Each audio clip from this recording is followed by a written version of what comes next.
Hey guys, how are you all? Welcome back to my channel. Today we will see what if Naruto could copy Kekkei Genkai. If you enjoy then please like, share and do comments. Two boys stood in the center of a dome of mirrors made of ice. The first had black hair and wore a blue shirt and khaki shorts. He had red eyes as a result of his newly awakened blood limit, the Sharingan. He had two tomo in his right eye and one in his left.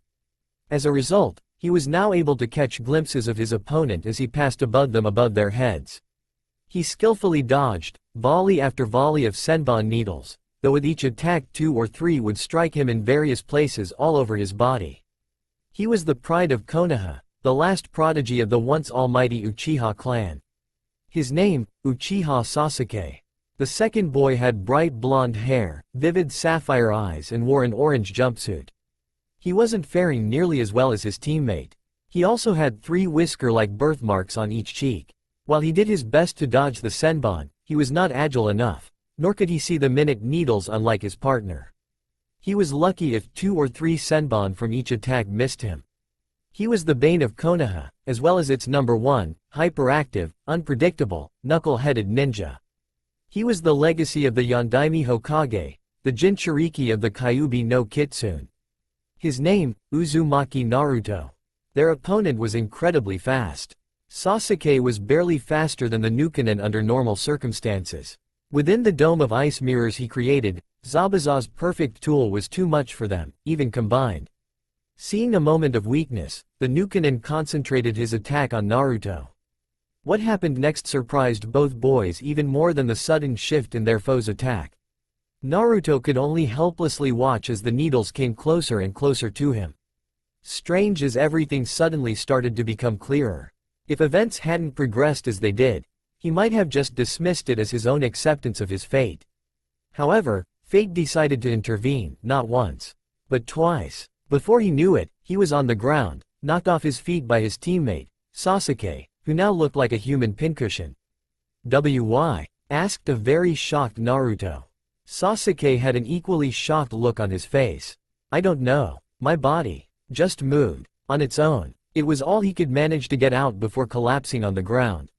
"Sasuke." Naruto gasped. The raven-haired teen looked up at his blonde teammate. His eyes had gone back to their original onyx color. "That man, my brother. I told myself I wouldn't die until I killed him." Sasuke whispered to him. "You, don't die." Sasuke's eyes closed for a final time. His entire body had gone slack. Naruto closed his eyes, trying to hold back the pain. A myriad of emotions ran through his mind. Sadness at the loss of a friend, disappointment in his own weakness, frustration at not being able to defeat their opponent. So many emotions at one time, all ready to burst at any moment. He protected a precious person, while knowing it was a trap, and he still decided to jump in. He was a shinobi that deserved respect. Said the masked boy. "Is this the first time a friend of yours has died? This is the way of the shinobi." "Shut up," was all Naruto whispered. Power, raw untamed power coursed through his veins. First it manifested in a fiery red spiral. The red chakra was fierce, angry, filled with more malice and hatred than even Zabuza had ever felt and that Kakashi had only felt once before. "The seal," thought Kakashi, "has it been broken? That power. No, it's not Kakashi," was the thought that ran through Zabuza's head. Meanwhile, the masked boy watched in horror and bewilderment. Naruto looked directly at him. His vivid blue eyes were now red with untamed fury and the pupils were slitted. "I'll rip you apart. That chakra. It's impossible. Chakra can't change like this," the masked boy thought. He was frozen in terror at the radical change Naruto was going through. And such an evil chakra. The red chakra formed a fox above Naruto. The senbon needles that had penetrated various points in his body suddenly shot out of his body, which was shaking in unbridled rage. Suddenly, the wounds all over his body began to heal before the masked boy's eyes. His wounds, they're healing. This boy, what is he? It was what happened next that solidified Naruto's reputation as Konoha's number 1, unpredictable, knuckled-headed, ninja. Naruto's Hittite fell off of his head as the sinister red fiery chakra became black and cold. Yet the black flames seemed to sting with more intensity than the red ones. Even though the chakra had changed again, The whisker marks that had become thicker and more defined had not receded, and his eyes were still blood-red and slitted. Kakashi and Zabuza stood rooted in each of their respective areas. Sakura, and even Tazuna, cringed at the changes in the chakra that saturated the air around them. It was incredibly strong. The fact that Tazuna could feel it was a testament to that fact. Sakura was frightened. She had no clue as to what was going on. She couldn't see anyone through the mist. She could barely see Tazuna, and he was right next to her. The foreign chakra was far stronger than anything she'd ever felt. It far surpassed anything she had ever felt from either Kakashi Sensei or even Sasuke-kun combined. She was also unsettled by the fluctuations of the feelings the chakra gave off. It could only be felt a little at first. Desperation, fear, hopelessness, and then hate, anger, malice. The feelings came with such intensity that she could almost taste the killing intent in the air. As frightened as she was of it, she was glad that whatever the source, it was not directed at her. However, now the feelings had changed. The hate and anger were still there, but it was more controlled, more lethal and deadly. The killing intent was more focused and no longer felt as it was going to consume everything in the area. However, it was still as strong, if not stronger, than it had been a few moments ago. Kakashi's reaction was much different than Sakura's. When he felt the familiar killing intent, he immediately had flashbacks of the Kyuubi no Kitsune's attack on Konoha 12 years ago. He had felt the immediate need to deal with Zabuza quickly so that he could deal with whatever it was that had happened to Naruto. Now though, he could only feel bewildered at the familiar feeling the chakra had given off. It can't be," Kakashi said, looking over in the direction that he felt Naruto's chakra coming from. "Impossible. One of your students is doing something they shouldn't be able to, Kakashi?" said Zabuza with some amusement in his voice. Naruto. Naruto just awakened a Kekkei Genkai thought to have been wiped out 12 years ago," said Kakashi, not even bothering to hide his astonishment. "Oh, and you think it would be enough for him to defeat Haku?" asked Zabuza in a half-amused, half-disbelieving tone. "Due to his more unique circumstances, I'd be willing to bet that he'd be able to defeat both of us if he could effectively use its power," said Kakashi. "Oh, and what could actually give him the power to do that?" asked Zabuza. Although he was curious to know what could cause Kakashi's reaction, he couldn't help but think the copycat nin was overstating his student's abilities. Then again, Haku took a vested interest in Uzumaki, while the Uchiha hardly caught his attention at all. "The Jagen," was Kakashi's simple reply. Two simple words even made Zabuza start having second thoughts about the annoying and overly loud blonde ninja. "How can you be so sure?" he asked his opponent. The Jagen was famous, feared and above all, respected, even by those belonging to the Seven Swordsmen of the Mist. "I've only felt chakra like that in the presence of one other person, and it was as unforgettable then as it is now," explained Kakashi, "but my sensei never had any other family. He was the only one with the Jagen in the village, meaning the only way Naruto could have it." Kakashi's eyes widened at the revelation. Haku watched as the boy in front of him stood up. The menacing aura retreated inside of him, but the killing intent was still thick in the air. It was then when Haku saw it. Naruto's spiky blonde hair began to stand straight up in the front, no longer covering his forehead. Then what appeared to be a slit across it appeared and began to slightly glow. The teal glow became more intense as it got wider.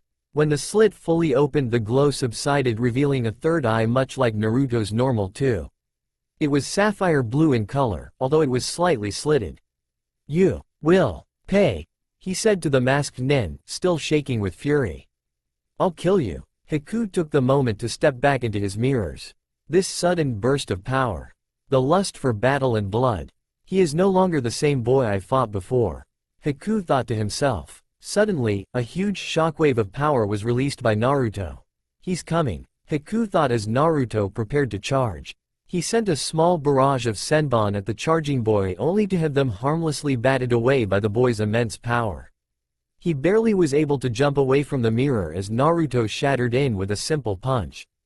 Haku's visage suddenly appeared in all of the mirrors at once. He was astonished at the boy's newfound speed and even more amazed that his last attack was merely blasted away without a mere thought. As one, all of the mirrors attacked. The senbon embedded themselves deeply into Naruto.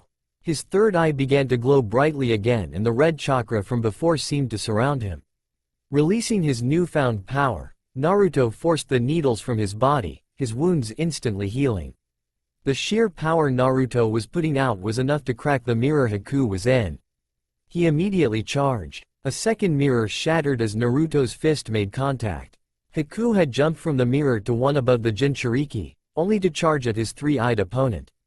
Naruto seemed to anticipate this and jumped away. He then charged at Haku. The masked boy could barely keep up with the barrage of fists coming at him. Finally Haku managed to score a hit with a spinning kick to Naruto's stomach, sending him back a few feet. Haku jumped into a mirror, but had to vacate immediately as Naruto's foot came crashing through. As Haku entered another mirror, he saw Naruto going through a short and unfamiliar combination of hand seals. Gukaden. Inochi Enku no Kobushi, Hellfire Release. Fist of the Mortal Flame. When the sequence was completed, Naruto brought his fist back as it exploded in orange and black flames. Thrusting his fist forward, he launched the strange fireball at Haku. It was only basic survival instinct that told Haku to move out of the way, as the mirror he had just been in was completely melted upon contact. The fact the fireball was not stopped by his mirror did not go unnoticed by the ice manipulator. However, Naruto suddenly appeared in front of him, the boy's third eye keeping up a blinding glow. Haku drew a few senbon and threw them at the orange-clad ninja in hopes of removing the boy from his path. Unfortunately for Haku, his opponent seemed to phase out for a moment, the senbon seemingly flying through him. He gasped in surprise. Fast was his only though when Naruto grabbed his wrist. Before Haku could retaliate, another shockwave of power was released by Naruto. Zabuza-san, I'm sorry, but I cannot stand up to his powers, he thought as Naruto started running through one-handed seals like Haku had before. Then, his entire arm seemed to burst out in orange and black flames. Gukaden. Inochi Enku no Kobushi. Naruto yelled as he smashed his flaming fist into Haku, who was sent careening through a mirror. As he hit the ground, he bounced 5 times before landing in a disgruntled heap. That power. Surely Naruto can't, thought Sakura as she heard Naruto's yell. Sasuke-kun, please be alright. She became even more worried when the strange chakras suddenly vanished. Haku tried to stand, but found he couldn't. He no longer had the energy to do so. Out of the corner of his eye, he saw Naruto approaching, the eye in the middle of his forehead glowing with great intensity. I cannot compete with him. Their eyes met and Naruto froze, shock evident on his face, his third eye even quit glowing. His blood-red, demonic eyes became sapphire-colored once again. Why you? It was then Haku realized the boy's shock. His mask had been completely shattered, and possibly incinerated, in that last attack. You're that guy from before. Images of their meeting in the forest flashed through Naruto's mind. Why did you stop? I killed an important friend of yours, why can't you kill me? Haku asked calmly. Naruto took a glance back at the now shattered mirrors where Sasuke still lay. He closed his eyes, the Jagen still focused on Haku. Damn it, he yelled as he kicked Haku in the stomach. The boy only gave a small groan in protest, as he rolled a short distance away from Naruto. Haku spit up some blood as he tried to stand. This time he was successful, but he could barely do so. Where did all of that power of yours go? You can't defeat me like that. Was he not an important person to you? Naruto's emotions were all over the place. He wasn't sure what to think or feel. His mind kept going back to all of the things Haku had said to him before Sasuke had been killed. He was brought back into the present when Haku spoke up once more. There are those who have the wrong idea. They fail to defeat an enemy that needs to be defeated, they show mercy instead, and decide not to take his life. If you ask me, doing something like that is not showing mercy. Do you know the pain of living without a dream? Knowing you're not needed by anyone? What are you trying to say? Naruto asked Haku, knowing deep in his own heart, he already knew and understood what the boy was talking about. He felt though, that he should ask, to acknowledge what the boy was going to tell him. Zabuza-san does not need a weak ninja. You stole my reason to exist. Haku explained. Naruto had a pained expression on his face. Why do you fight for that guy? He gets money from bad guys. And does evil things. Is that no brow freak the only important person you have? His fists were now clenched and his eyes, with the exception of the Jagen, were shut tightly. I had people who were important to me a long time ago, Haku clarified, my parents. He sighed at the painful memories. I was born in the country of water, where the snow piled up deep. All we did was farm and we were poor, but my mother and my father were happy with it. I was happy. They were really kind parents. But, when I first took notice of my surroundings, something happened. Haku looked on sadly. He needed the boy, this Uzumaki Naruto, to understand something. What happened? Asked Naruto, intrigued by the boy's tale. Haku raised his hand. It still had the blood he coughed up on it. This blood, was all he said. Blood. Naruto was very confused by the change in subject. So what happened? My father killed my mother and then had tried to kill me.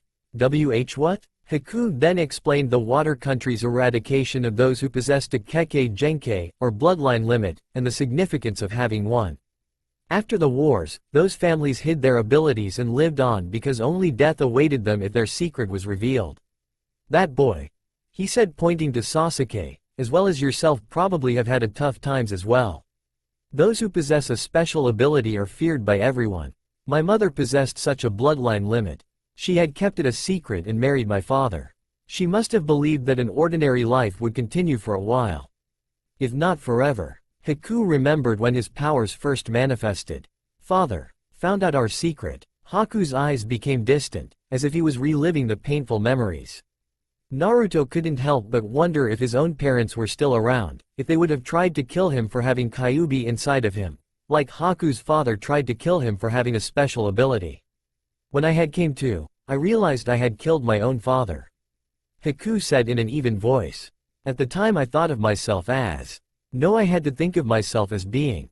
Haku paused for a moment. I realized that that was the most painful thing one could feel. The most painful thing one could feel? Asked Naruto, thinking he already knew the answer. He had to know the boy's answer, if only for confirmation. The lost look in Haku's eyes merely confirmed the conviction and truth behind his words. It pained Naruto to see such a look mirrored in the eyes of another. The feeling you are not needed by anyone in this world. It was all it took to send a jolt straight into the core of Naruto's spirit. He's the same as me. You said to me, I want to become the #1 ninja in my village and make everyone recognize me. When someone accepts you from the bottom of their heart appears, that person should become the most important person to you. Zabuza-san knew I was from a family with a Kekkei Genkai and raised me.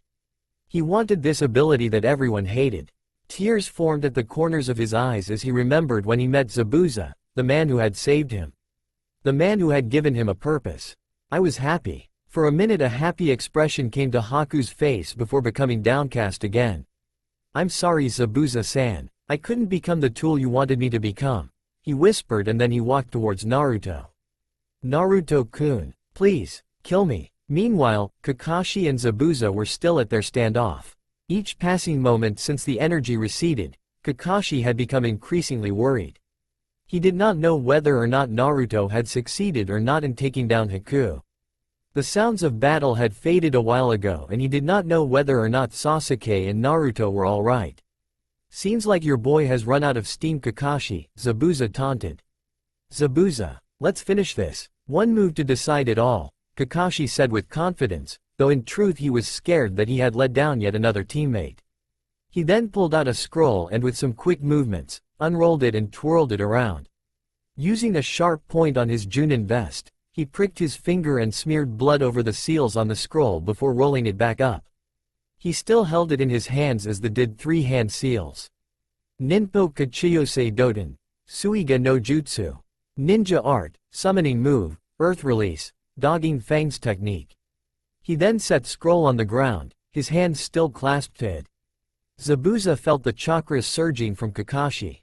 When nothing happened, he figured that Kakashi's technique had failed. Whatever you do, it's pointless. You can't even feel my presence at all.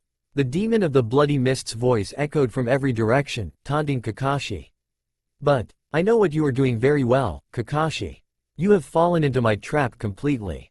It was then that several dogs burst from the ground attacking Zabuza. Sakura and Tazuna could hear the growling from where they were at.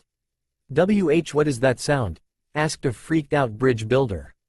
What's going on? Sakura asked herself. Both were feeling very uneasy considering they had practically been left in the dark and unable to tell what was going on in either battle being fought around them. If I can't follow you with my eyes or ears, I'll just have to use my nose, said Kakashi calmly as if lecturing a small child. That's what happens when you close your eyes in the mist. This is a summoning technique for pursuing purposes. I stopped your attacks 2 times, and bled both of those times for this purpose. Your weapons have my scent on them. Those are my cute ninja dogs, and their noses work better than any other dogs. You're the one who has fallen into the trap. The mist has cleared. Your future is death. I don't care about your bluffs, said Zabuza defiantly. Kakashi was right. The mists were clearing, and Zabuza was just feet away from Kakashi and held in place by several of Kakashi's summons. Don't act so tough. There is nothing you can do in this situation, scolded Kakashi. Your death is certain. Zabuza, you fooled around too much. Your ambitions were too big. You failed in the assassination of the Mizukage and the coup d'état. You ran away with a few of your subordinates and became exiled ninja. Your name was given to the village of Konoha immediately. In order to gather money for retaliation and to avoid the prosecution from the pursuing ninjas, you sided with vermin like Gato. He said the last word as if it tasted bad in his mouth. Zabuza, do you really think I have survived all this time with just the Sharingan? I'll show you my original technique. It is not a copy. Kakashi did 3 hand seals and then griped his right wrist with his left hand. Chakra began to gather around his feet when bolts of electricity surged from the ground into his right hand. Reikuri, lightning edge, he shouted. What the? I can see the chakra in his hands, said Zabuza, astonished at the power and level of control that Hitaki Kakashi, the copycat nin, possessed. You're too dangerous. The person you are trying to kill, Tazuna-san, is this country's courage. The bridge he is trying to create is this country's hope. Your ambition sacrifices too many people. That's not what a ninja is supposed to do. Kakashi could see the smirk appear on Zabuza's face through the mask. Who cares? I have fought for my ideal. And that won't change in the future either. I'll say this again. Give up, ordered Kakashi, the lightning surging in his right palm. His normally lazy, calm and expressionless face was now fiercely glaring at his foe. Your future is death. Please kill me, pleaded Haku. Worry and indecision had frozen Naruto in place. Why are you hesitating? With each passing moment Naruto felt his resolve crumble. I can't believe that stupid story, he shouted defiantly, as he took several steps away from Haku. Weapon? Tool? You call a person like that an important person. You're okay with that? Is it wrong? The sad neutral expression never leaving Haku's face. What's wrong with that? But, Zabuza-san had hopes for me. He needed me, but I have lost the purpose that made me. Zabuza-san will no longer need me. As Haku continued speaking, Naruto could feel his resolve crumbling, his heart breaking. That is why I am asking you. Now, hurry. Naruto-kun, please kill me. I don't understand. Is staying strong the only reason you have for staying on this world? Naruto tried to reason with the boy. You could have made people recognize you through something other than fighting. A small smile graced Haku's face. The day I met you in the forest, I felt you were like me. You should understand. The look in Naruto's eyes gave away to Haku that he did. I'm sorry I have to soil your hands. Is that the only way? Yes. Naruto looked down. His eyes were clenched tight, even his newly awakened Jagen eye. If I had met you somewhere else, we might have been friends. He then opened his eyes, his resolve hardened. He charged towards Haku, his right hand going to his kunai pouch. Grab hold of your dream. Sasuke had a dream too. Naruto rationalized in his mind as he ran faster towards Haku, his kunai in his hand. Haku closed his eyes. Thank you. You will become strong. He silently thanked Naruto. The mist. It's beginning to settle, exclaimed Tazuna. There are 2 people over there. It looks like they're staring at each other, said Sakura. I can't see very well. Which one is Kakashi-sensei? She asked. One of them moved. Haku caught the movement out of the corner of his eye. He then grabbed a hold of Naruto's wrist before he could strike the killing blow. I'm sorry, Naruto-kun. He apologized while doing a few one-handed seals. But I can't die just yet. It was then that Naruto saw what Haku did after the ice manipulator vanished. Kakashi charged at Zabuza with a fully charged Reikiri. So, this is it, huh? Zabuza asked to himself. Suddenly a crack in the bridge opened up, releasing large amounts of frozen air. A mirror of eyes suddenly formed and out stepped Haku right into the path of Kakashi's charged palm. Before Kakashi could reach Haku and Zabuza, Naruto materialized and knocked Haku through yet another mirror, placing himself in front of Zabuza, his Jagen blazing. "Naruto-kun," yelled Haku. Naruto, thought Kakashi as he knew what was about to happen. He couldn't stop. It was too late. Gukaden. Inochi Enku no Kobushi. A powerful shockwave hit Sakura and Tazuna. They had to cover their eyes to protect themselves from the dust and debris from the fights on the bridge. "What happened?" asked Tazuna. "Impossible," shouted Sakura as the figures became visible. Kakashi's Reikiri was being blocked by Naruto, whose arm was completely engulfed in black and orange flames. The sleeve of the jacket had been incinerated. Kakashi was staring right into the Jagen, while Zabuza was being held fast by half a dozen dogs. Suddenly, Naruto shoved Kakashi's attack away from himself and hit the Junin in the chest with a powerful palm strike to the sternum. The blow knocked Kakashi back, but he was able to stay on his feet. Everyone had been so shocked by the turn of events they were speechless. Naruto. Kakashi yelled after a few moments of speechlessness. "What the hell were you thinking? I couldn't let you." Zabuza maybe, but not Haku. He, like the others, was in complete shock. "Naruto," Sakura whispered. "Incredible," Tazuna said in bewilderment. Suddenly Sakura's eyes widened in realization. "Naruto, you're alright? Where's Sasuke-kun?" Naruto kept silent, but then he looked away from her. He couldn't face her. Sakura's eyes then widened again, tears threatening to spill forth. There was a lost look in her eyes. "Sasuke, I'll go too," Tazuna whispered to the distraught Kunoichi. "That way you don't have to break your teacher's orders." "Oh okay," she answered as they both ran towards where Sasuke and Naruto had been fighting Haku originally. Sakura, Kakashi thought. Zabuza used the distraction to free himself from the dogs. "You don't have time to look away, Kakashi," exclaimed Zabuza, drawing his sword and swinging it at Naruto. Naruto was caught off guard and had no time to dodge, when suddenly he found himself tackled to the ground. Zabuza's sword sliced through nothing but air. "Haku!" exclaimed a very surprised Zabuza. Meanwhile, Tazuna and Sakura had reached Sasuke's body. Seeing him lying there lifelessly, Sakura gasped. Tazuna didn't know the kid very well, but he liked him enough. He also knew how much the girl adored the dark-haired boy. The look in her eyes was the same as his daughter's after Kaiza had been killed by Gato and his men. She collapsed to her knees and felt his face. Her worst fears had just been confirmed. "He's cold. This isn't an illusion, huh?" she asked quietly. "You don't have to hold back because I'm here," he assured her. "You should just cry at a time like this. I always got 100s on all of the tests at the academy." "Huh?" Tazuna raised an eyebrow in genuine confusion. But Sakura just continued on. "I memorized more than 100 ideas of the shinobi code and I always wrote the answers down proudly. One day there was this problem on a test. Answer the 25th clause of the shinobi code. And I wrote down that answer as usual. Try as she might to hold them back, the tears came anyway. A ninja must not show any emotion in any situation. A ninja must put the mission first and not have a heart that will allow him to cry." She began to cry into Sasuke's chest. This is what a ninja is," Tazuna whispered to himself. "It's too cruel. Sasuke-kun," Sakura sobbed, before letting out a loud wail. One that tore a gaping hole into Naruto's heart nearby as he closed all three eyes from severe exhaustion.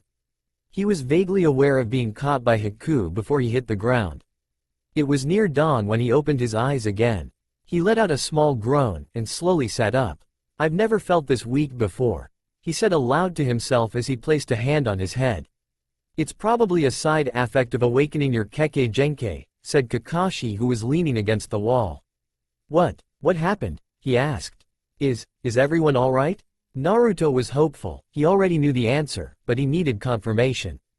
Perhaps, if he just wished hard enough. It had just been a nightmare. "Wait, what do you mean Kekkei Genkai? One of those blood things like Haku has?" "One thing at a time," answered Kakashi. "Everyone is alright, even Sasuke." "Sasuke is alive," Naruto exclaimed excitedly. Kakashi nodded and Naruto gave him a fox-like grin. Zabuza was killed though, by Gatu's thugs when he showed up after Zabuza killed Gatu, Kakashi informed him. But, why? Naruto asked. Apparently Gatu had made a habit of hiring missing nins. Then when it comes time to pay them, he killed them if they hadn't already died on the mission he hired them for. Kakashi told him. What about Haku? Asked Naruto. He took Zabuza's death pretty hard, but he is alright for the most part. He hasn't left your room since you were brought here. He'll be coming back with us to Konoha when we leave. He looked over to Haku when he spoke. The boy in question was fast asleep in his chair. Naruto sighed in relief. That's good I suppose. Now what about my blood thingy? Kakashi couldn't help but smirk. While Naruto did have a serious side that was seen by almost no one, he was still the same knucklehead with a one-track mind at the end of the day. It's pretty rare. In fact, at the time of the Kyuubi attack there was only one known person who had it, and I have reason to believe he was your father.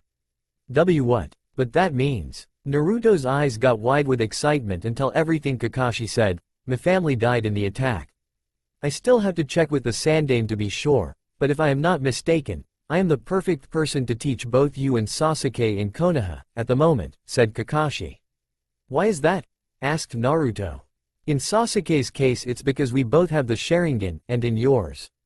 The man I believe who is your father was also my sensei, Kakashi said. Naruto's eyes widened again. The excitement that he might find out a little bit about his family was too great. Why your sensei? Who was it? Kazama Arashi, the Yondaime Hokage, said Kakashi reluctantly. Why Yondaime? That means, he. Naruto couldn't let himself finish the sentence. Kakashi merely nodded in response. Why? Why me? Kakashi sighed. He really couldn't blame the kid. To find out only a few weeks ago you had a demon inside of you and then that it was your own father who had sealed it, there would be too much for anyone. He had to help the boy understand. Think about it, Naruto. What does it mean to be Hokage? In his place, would you be able to ask some other family to sacrifice their child, if you saw a chance where your own child could be seen as a hero? Naruto went to interrupt. I know that didn't happen, but that is what Sensei had intended. Naruto was silent for a few moments. I think I understand. Now do you want to learn about your bloodline limit? Asked Kakashi. Naruto said nothing but nodded. As I said before, it's rare. In fact, you are the second person known to have had it. Yondaime, like you, was an orphan. He had no other family. He was found in the wilderness by a group of our ninja and brought back to the village. It wasn't long after and he attended and graduated the academy. Soon afterwards he became a genin and awakened his bloodline limit. He was able to develop it with the help of his sensei. It's called the Jagen. What does it do? Asked Naruto. Well, when it's activated, a third eye appears on your forehead. Kakashi had to stifle a small chuckle as Naruto felt his forehead. Not even Yondaime was completely certain of its full potential. But what we did know about it, or rather, what he told me about it, it helped with his chakra control and could sometimes give him boosts of power. Like what happened to you on the bridge. It can even slow down an enemy's movements based on your own reaction time. It can also give you access to a few techniques that can only be used by you because of the eye. That means not even the Sharingan can copy those techniques. Wow, was all Naruto could say. I'll let you alone for now, but we'll have to talk to the Sandaime-sama about whether or not Yondaime was actually your father. Either way, I have something for you that will complement the changes in your fighting style with the eye. I'm sure Yondaime would have wanted you to have it under the circumstances, whether you're his son or not. Kakashi informed him as he was leaving the room. Thanks, Kakashi-sensei, Naruto said with a small smile on his face. One more thing, Naruto. Kakashi paused at the door. The Jagen seems to have a mind of its own. While in a sense you can control it and is a part of you, it is also sentient and separate from you. It's very prideful and demands respect. All of Yondaime's opponents who insulted the eye, all died. He then left Naruto to his thoughts. The boy had a lot to think about. The country of Wave had a spectacular celebration after Naruto woke. The entire populace was extremely happy with the downfall of Gatu, except two. While they didn't particularly care for Gatu, it was another person that was lost the day before that dampened their need to celebrate. Haku stood out on the docks near Tazuna's house staring out at the ocean. He barely acknowledged Naruto's presence. No words were said, the two just sat in silence. When time for the celebrations came, Haku did not go with them, saying he needed time to himself. Naruto and Sasuke didn't stay long either. The former was concerned about his new friend. The latter wanted to get away from his fangirl. It was soon afterwards that the bridge was finished and it was time for Team 7 and Haku to leave. They made one last stop at Zabuza's grave, his sword sticking out of the ground as a sort of headstone. Haku burned some incense and Sakura placed flowers on his grave. "I was wondering, Kakashi-sensei," said Sakura, "does a ninja really have to be what he said a ninja should be?" Haku was now looking at Kakashi in great interest. Shinobi are not supposed to seek their reason to exist. Kakashi explained, it's important that they exist as tools. That idea exists in Konoha too. As he was speaking, Sakura walked back towards the others. Haku looked towards Naruto, who seemed to be at a crossroads. He was staring blankly over the cliff, a myriad of emotions passing over his face. After a silent moment he came to a decision as he spoke. "Does becoming a real ninja really mean that?" he asked. It was a simple enough question. One that Haku would have answered, yes, to immediately only a few days before, yet the blonde boy in front of him made him question whether or not it was true. I kind of don't like that." He had an uncharacteristic frown on his face. "Do you think so?" asked Sasuke to Kakashi. "Well, no. That's why ninja unconsciously suffer from that idea," he answered, like Zabuza did. Naruto stared back at the grave a moment longer, before speaking again. "All right, I'm going to follow my own nindo. I'm going to run straight down the path where I am not going to regret anything." He looked up into the sky as he was speaking, a small genuine smile graced his features. Kakashi looked surprised for a moment, but then gave him a small smile that was only visible but the small crinkling of his left eye, which was the only exposed area of his face. Haku also gave Naruto a small smile as well. "We've completed the bridge thanks to you," said Tazuna, "we're going to miss you guys." "Be well," said Tsunami. "Thank you for everything," said Kakashi. "Don't worry, we'll visit you again one day," said Naruto cheerfully. He no longer wore his orange jacket because it had been irreparably damaged. So he just had on a black t-shirt with the red spiral design on the front and his orange pants. He also wore his Hite Ite around his neck. He didn't want it to become incinerated once he figured out how to call on the orange and black fire again, nor did he want it to cover the Jagen. Kakashi-sensei had told him that the orange and black flame was called the mortal flame. It burned hotter than any other flame and was often compared to lava from a volcano. To Kakashi's knowledge, only the Yondaime was capable of using the mortal flame because of the Jagen. The Jagen also allowed the Konoha no Kiroi Senko, Konoha Yellow Flash, to use his ultimate technique, the Hiraishin no Jutsu, Flying Thunder God technique. Naruto's smile faded a bit when he saw the look on Inari's face. "Inari, you're going to be lonely, aren't you? You can cry, you know." "I'm not going to cry, but you can, Naruto." Inari responded, holding back tears. "Is that so?" Naruto's face was a dam that was about to break. "See you later."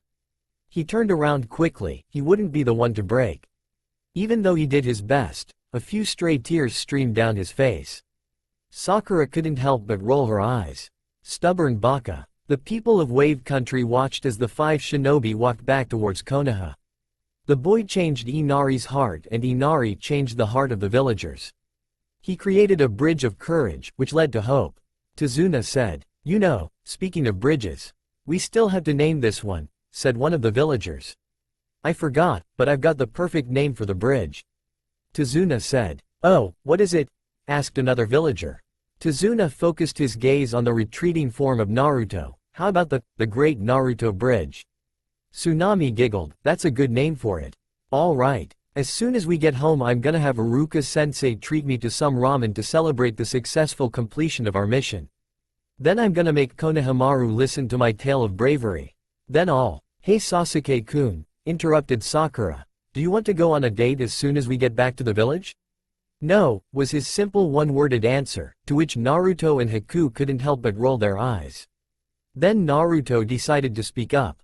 "Hey, I'll go," he offered cheerfully. "Shut up and be quiet, Naruto baka," snapped Sakura before hitting Naruto on the head. Haku slapped his own forehead at Naruto's hopeless crusade to get Sakura to notice him, much less win her heart. The trip to Konoha was a few days longer than the trip to Wave. Without the worry of getting to Suna to safety and Sasuke and Naruto's training, it was understandable. Sasuke was working on activating his Sharingan at will and sustaining it. During the rigorous training, he managed to get a second tomo in his left eye. Naruto's training consisted of keeping the Jagen open and using it to help with his chakra control. During these sessions, Sakura would train with Haku, who trained her in some basic healing methods and techniques as well as some taijutsu to supplement what she had learned from the Konoha Ninja Academy. "Naruto, what's with the eye of yours?" asked Sakura as she took a break from her training. Naruto was standing in front of a large bonfire, trying to use the Jagen to control the fire, with minimal success. His hair was standing straight up and his Jagen was glowing a bright teal color, and he currently was only wearing his orange jumpsuit pants. He didn't want any more shirts to meet the same fate as a couple others had during their travels. She could see the seal on Naruto's stomach dissipate as his chakra went back down to normal levels. When asked about it, Naruto evaded answering, saying that was just some sort of containment seal meant to help him control chakra. While Sasuke, Haku and Sakura would tell he was telling the truth, Naruto was a horrible liar. They could also tell he was leaving something out, as his smile would falter for a quick moment before he became loud and overly cheery. After thinking on it for some time, she realized that Naruto always acted like that, and she wondered just how much of the real Naruto anyone ever saw. "It's a Kekkei Genkai, called the Jagen," he answered her. "It's a dojutsu like Sasuke Tomi's Sharingan or the Hyuga clan Byakugan." He turned to her, looking at her speculatively. After finding out he had a bloodline limit, he had practically grilled Kakashi and Haku on everything they knew about other Kekkei Genkai that could be found in Konoha or anywhere else. Haku told him about his Hyaten, ice release, abilities, and Kakashi mentioned one that had once been found in Konoha, and used by the Shoden Hokage, called Mokuton, wood release. He also compared the Jagen to both the Byakugan and the Sharingan. Kakashi then told Naruto rumors of an ability to manipulate bones called Shikatsumyaku, dead bone pulse, which was thought to have been eradicated by Kiri. Of course, the Hyaten Kekkei Genkai was also thought to have been whipped out, so there could be other unknown survivors of the bloodline limit extermination that took place all those years ago, though it was highly unlikely. Not much was really known about it since the massacre had happened a decade prior and Kiri had all records of their native Kekkei Genkais destroyed. "Surely it can't be as G." Kakashi interrupted what Sakura had been about to say by covering her mouth. "Trust me, Sakura, whatever you do, do not under any circumstances insult that eye, even unintentionally," he told her. The look in his exposed eye was enough to placate her anger, albeit temporarily. Even Sasuke and Haku looked curious about his reaction. The origins of the Jagen are a mystery. Unlike the Byakugan or the Sharingan, it is not a Kekkei Genkai native to Konoha. In fact, it's so rare that there is only one other known sighting of the Jagen in all of the elemental countries. Other than the fact that the majority of the Jagen's abilities are unknown, even to those with the bloodline, what really sets it apart from other dojutsu is the fact that it has a consciousness separate from the wilder. Everyone I've seen insult the eye has died, no matter how much more powerful they were than the wilder. You said there was only one other person to possess the Jagen. And considering what you just said, it sounded like you knew that person. Who were they? Asked Sakura. "I mean, we never learned of the Jagen in the academy, and..." She glanced quickly at Naruto and took a deep breath before continuing, "As far as anyone knows. Naruto doesn't have any family. What happened to them?" She was very hesitant to ask. After all, it was very hard to miss the glares that the townspeople sent at their blonde teammate. One would often think it was for all of the pranks the blonde ninja had done in the past. However, with the emergence of a Kekkei Genkai, one had to wonder if his family had somehow dishonored Konoha. While she was curious, she didn't want to pry too far into other people's business. Kakashi glanced quickly at Naruto, whose facial expression was wearing a very saddening frown. "After we get back, Kakashi-sensei and I have to talk to Oji-san first. Afterwards, we'll tell you what we can." He then turned and walked into the forest away from the campsite. "Naruto," Sakura whispered. "Don't worry, Sakura, he just needs some time to himself." Kakashi reassured her. Naruto had been oddly quiet for the rest of the trip. So much that even Sakura was showing concern for her normally annoying blonde teammate over fawning over her beloved, Sasuke-kun, much to the relief of everyone, especially Sasuke. Though he tried not to show it, even he was concerned about his teammate. As they approached the gates, Naruto closed the Jagen and tied his Hittei back around his forehead. When questioned, he told them he hadn't wanted to reveal it to anyone yet before they had spoken with the Hokage. "Hokage-sama, Team 7 reporting another mission successfully completed," said Kakashi. "It's good to hear, although I must admit I got worried when our patrols picked up the demon brothers not too long ago," Sensei said. "So tell me Kakashi, who is this?" Indicating Haku was the one he was asking about. "This is Haku, he was Momochi Zabuza's apprentice, and wishes to become a Konoha shinobi," said Kakashi. "He has considerable skills with various flora and fauna in uses of medicine and with some training could make a good medic nin as he has excellent chakra control from what I've seen. He also has a Kekkei Genkai that allows him to use Hyaten jutsus like the Shoden could use Mokuton jutsu." Kakashi then took a steadying breath.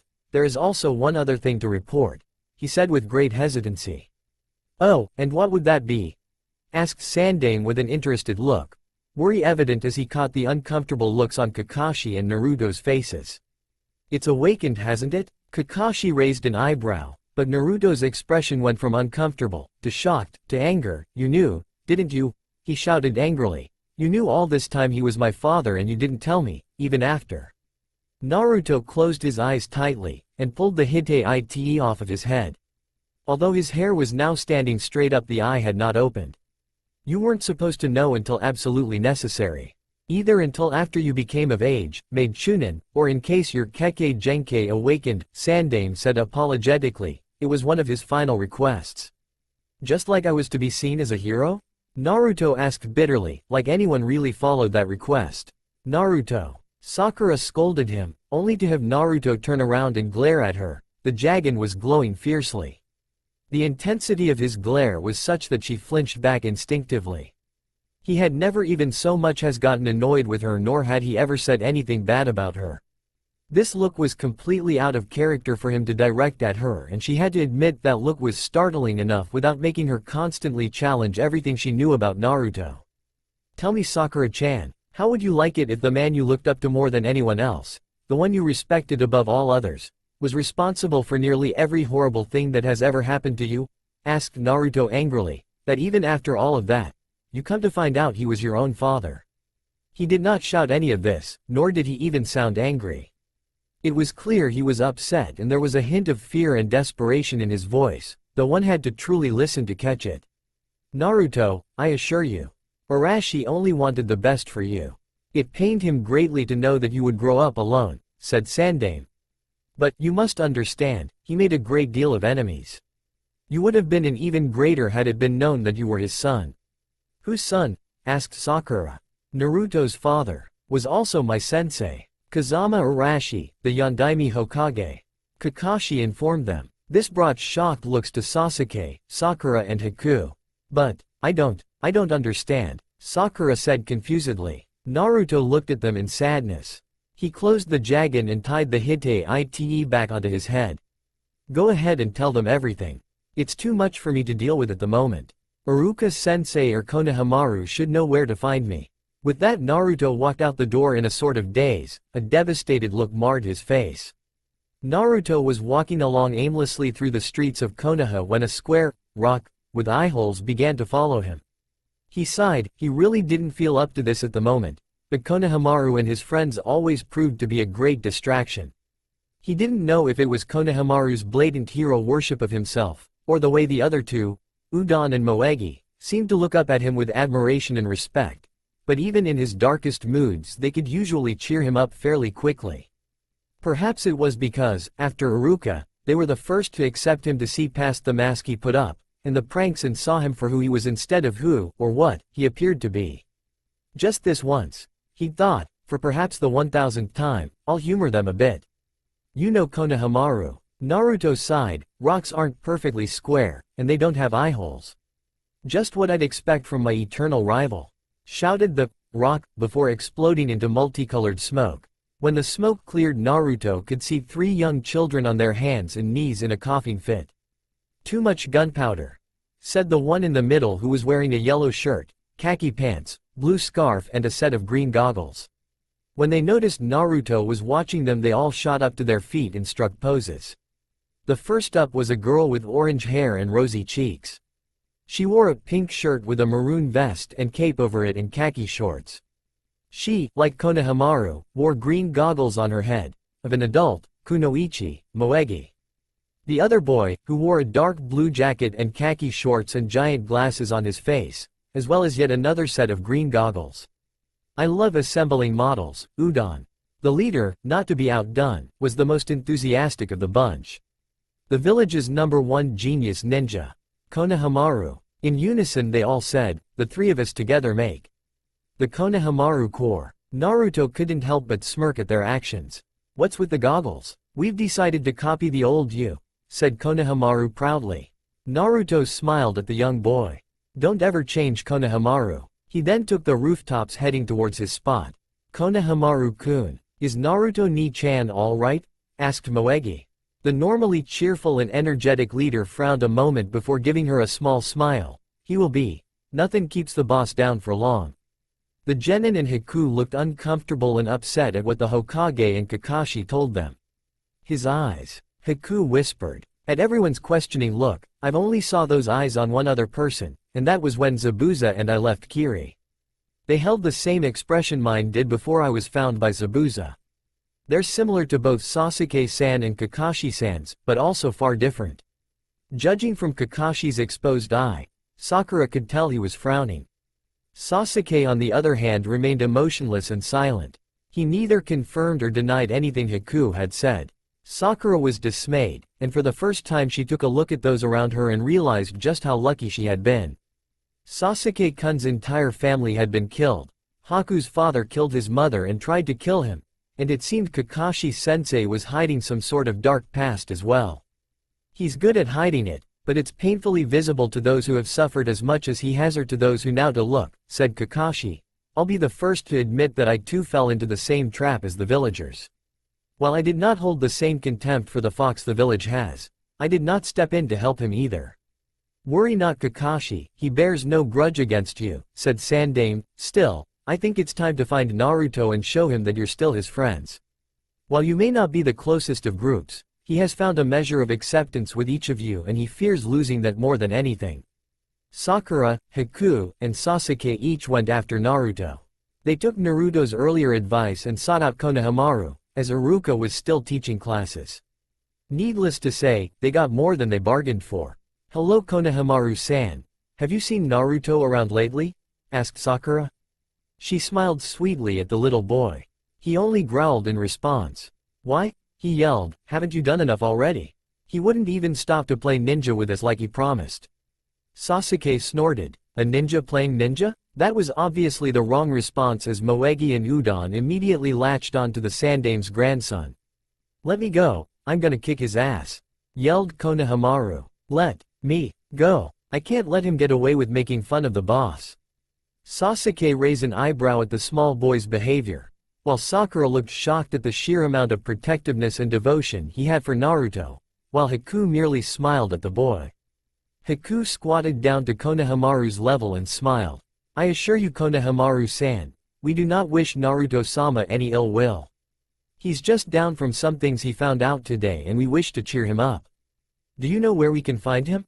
Konohamaru calmed down visibly, enough that Udon and Moegi let go of their leader. He still glared at Sasuke suspiciously. Turning back to Haku, I believe you, but if you hurt Ni-chan I will kick your ass. His glare was mostly directed at Sasuke when he said this. Sakura finally had enough of it. Quit glaring at Sasuke-kun like that and just tell us where we can find Naruto, she demanded. How dare he glare at Sasuke-kun like that? Yelled inner Sakura. After a fierce glare at Sakura, Konohamaru gave in. Fine, I'll tell you. When boss wants to be alone, away from everyone, he goes to the top of the Hokage mountain. He said it helps him think when he's away from everyone, and the Yondaime's head has the best view of the village. Thank you, Konohamaru-san, smiled Haku. If you continue to protect your precious people, you will grow strong. Remember that, said Haku as the trio left the Konohamaru Corps in search of Naruto. Konohamaru smiled at Haku, you're nice. You'd be much better for the boss than the big four-headed girl he likes so much. You're much prettier too. He blushed slightly when he said this. Haku sighed and restrained Sakura as she charged at Konohamaru. Moegi and Udon cringed in fear behind him at the murderous eyes of the pink-haired Kunoichi. I'm a boy, he said as he walked off, more than a little aggravated that people kept assuming he was a girl. They left behind 3 gaping children.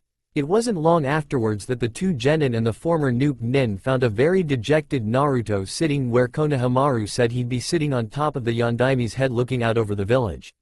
I'm surprised you're here, said Naruto. Even Sasuke was surprised that Naruto was able to sense their presence.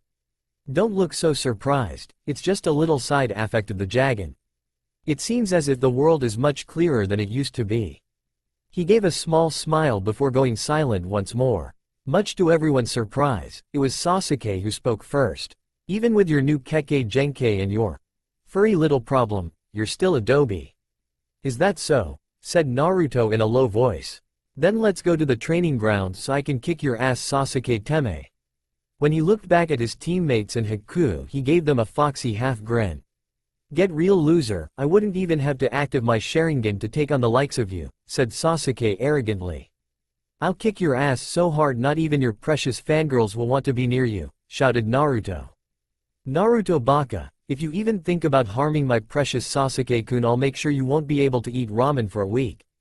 Threatened Sakura. That's right. And then we'll beat that Ino pig to a pulp and Sasuke-kun will be all mine. Shanuru. Inner Sakura exclaimed while pumping her fist up and down over her head. Sakura-chan. Whined Naruto. Haku smiled. Those 3 were going to be just fine. A week later, things were back to normal, except Naruto didn't bother Sakura so often. Not that his teammates noticed, or at least Sasuke didn't. Sakura actually began to miss the blonde's attention as she began to realize he was always there to help her when she was down from facing yet another of Sasuke's rejections.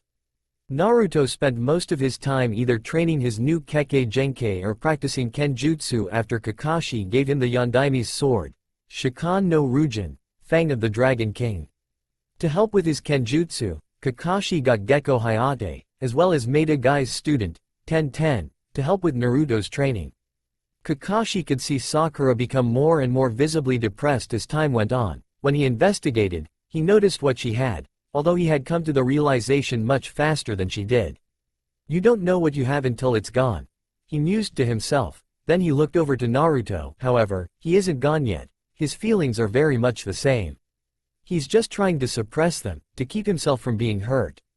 Kakashi frowned thinking back to when Naruto changed his behavior towards Sakura. He then shook his head sadly, of course. If he didn't stand a chance before, he thinks there's no hope now that she knows. Naruto.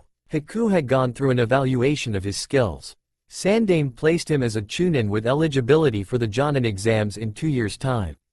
He was placed in the hospital to learn more from the medical staff there. Haku's skills had shown enough promise that he was placed in training under a very promising genin named Yakushi Kabuto. As stated before, things were pretty much back to normal.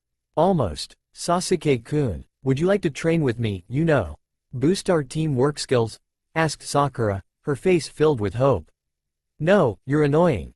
Said Sasuke, you have absolutely no talent and your skills are even worse than Naruto's before he awakened the Jagen. Oh, alright, said Sakura dejectedly.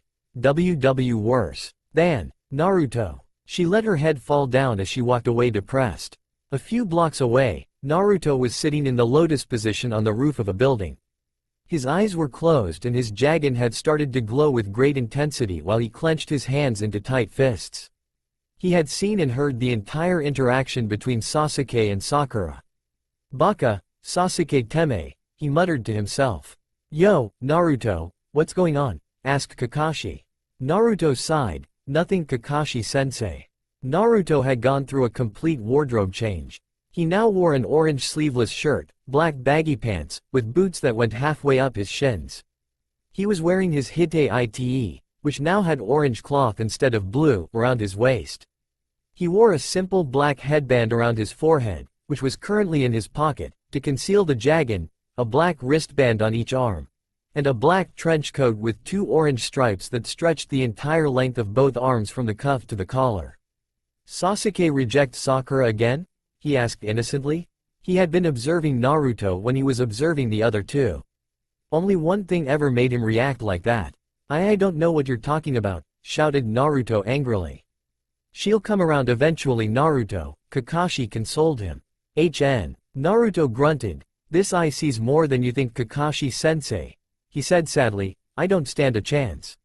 Not now. Not ever. There's still time, after all. You both are only 12, Kakashi said, trying to boost Naruto's spirits. It was unnerving having to do so, when far too often it was the other way around. You don't get it, do you? Asked Naruto respectfully. I can see everything in the smallest detail when I concentrate hard enough and take the time to notice. Sasuke's constant rejections haven't gone unnoticed. He was far less fangirls than he used to. Many of them that he still has, react differently to him now. He's less of an idol to them. But not Sakura. She's so determined. Her feelings run much deeper than the others, even that Ino girl she's always competing with. While the others are chasing a dream, she's trying to bring out the real Sasuke he hides underneath all the layers of emo-ness. She loves him even more than she knows. I wonder if this is how Obito felt all those times. Kakashi gave Naruto a sad smile that went unnoticed due to his mask. Things will work out. They always do, said Naruto sagely. So, what do you need? I doubt you came to talk about my lack of love life. Kakashi smiled. Yes, well, I want you and the others to meet me on the bridge tomorrow at noon. And don't worry, I'll let the others know. Go ahead and continue your training. Later that day, Naruto was walking down the streets when his Jagen began to glow for a moment behind the headband. Konohamaru, you really need to come up with something new. That's when the square rock with eye holes that had been trailing the blonde Jinchuriki yelled out. I couldn't expect anything less from my eternal rival. After yet another explosion of multicolored smoke, 3 young kids appeared on the ground coughing on their hands and knees. Too much gunpowder, coughed out Udon. Naruto mentally sighed at their appearance. His 3 subordinates were still sporting their green goggles, but now they were also sporting trench coats similar to his own. Konohamaru was wearing a black trench coat with a light blue stripe running down the arms. Moegi's was black with 2 pink stripes and Udon's was black with 3 tan stripes. The 3 saw Naruto watching them and immediately struck poses. The most beautiful and graceful kunoichi in history, Moegi. I enjoy doing long division, Udon. Genius ninja and future #1 Hokage ever, Konohamaru. And together, they all shouted in unison, we form the Konohamaru Corps. Naruto raised an eyebrow. Taking on more of my style, Of course, I can't allow my eternal rival to be more stylish than we are. Shouted Konohamaru. So, boss, you have time, right? He asked hopefully. I dunno. I've been awfully busy lately. Naruto said teasingly, scratching the back of his head. The members of the Konohamaru Corps turned to look at each other and each nodded. Do it, Moegi, shouted Konohamaru. Much to Naruto's surprise, Moegi went through a series of hand seals, but he couldn't place the technique as one he'd ever remembered seeing. Puppy dog eyes no jutsu, she shouted.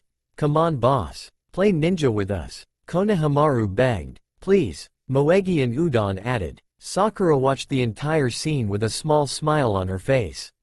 It was the small moments like these when she missed her blonde teammate the most, as he always had that special ability to lift other spirits no matter what. I guess I have some time to spare, he said as if he was busy. A ninja playing ninja, Sakura teased her teammate. Sakura-chan, whispered Naruto. He had been so focused on the Konohamaru Corps antics, he hadn't felt her distinctive presence approach. He was so caught off guard that even Konohamaru caught the expression on Naruto's face when he saw Sakura before it passed. Sakura, on the other hand, remained oblivious to the depth of Naruto's feelings. Konohamaru decided it was time to step in and help the boss for once. Hey boss, is she your, he asked holding up his pinky. After glancing quickly at Sakura to gauge her reaction, Naruto decided on taking the safe route. After all, he wouldn't interfere with her love if he could help it any longer. No, Sakura is just my teammate, nothing more, Naruto said seriously. The words stung. More than they should have, Sakura admitted to herself. Why should you care what he thinks of you? Maybe he finally got the hint and realized that our heart only belongs to Sasuke-kun. Shanaru, shouted inner Sakura. Sakura didn't answer or even acknowledge her second personality. Naruto missed the brief look of hurt that graced Sakura's face. Konohamaru decided a little bit of reverse psychology was in order to try and get the pink-haired kunoichi to finally see the boss for what he truly was. Just as I expected from my eternal rival. I knew you wouldn't go out with someone like her. You're much too good for her. Naruto's eyes widened in horror and Sakura's face drooped in sadness as each replayed Sasuke's words to her earlier. Naruto was torn between berating Konohamaru and comforting the now distraught Sakura, however Konohamaru wasn't finished. I mean, who'd want to go out with some flat-chested, ugly girl with a gigantic forehead?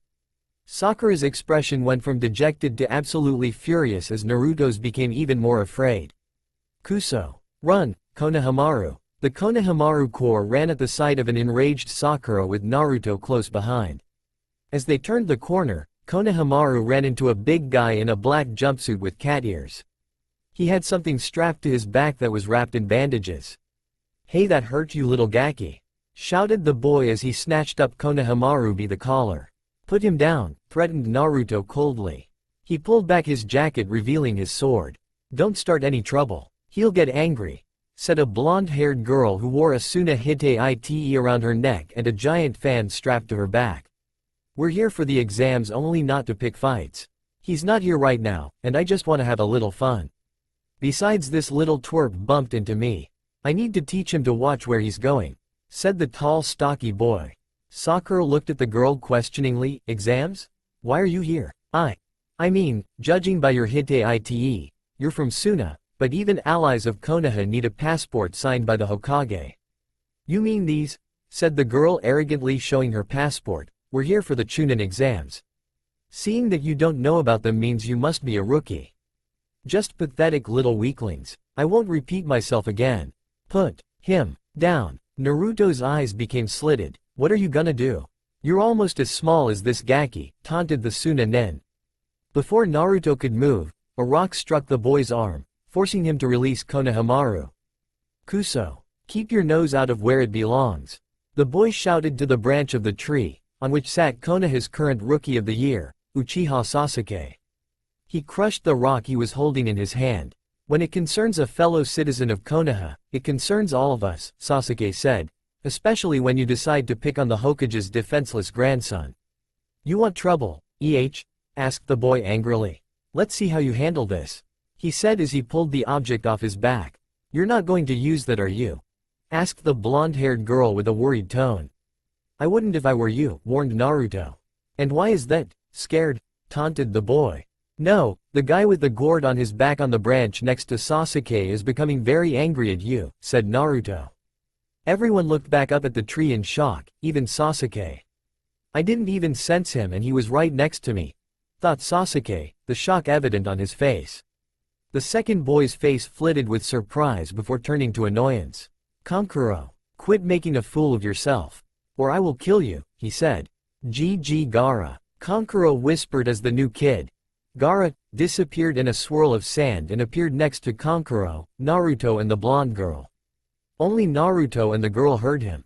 "You're an embarrassment to our village," Gaara emotionlessly scolded Kankuro. "What did you think we came to Konoha to do?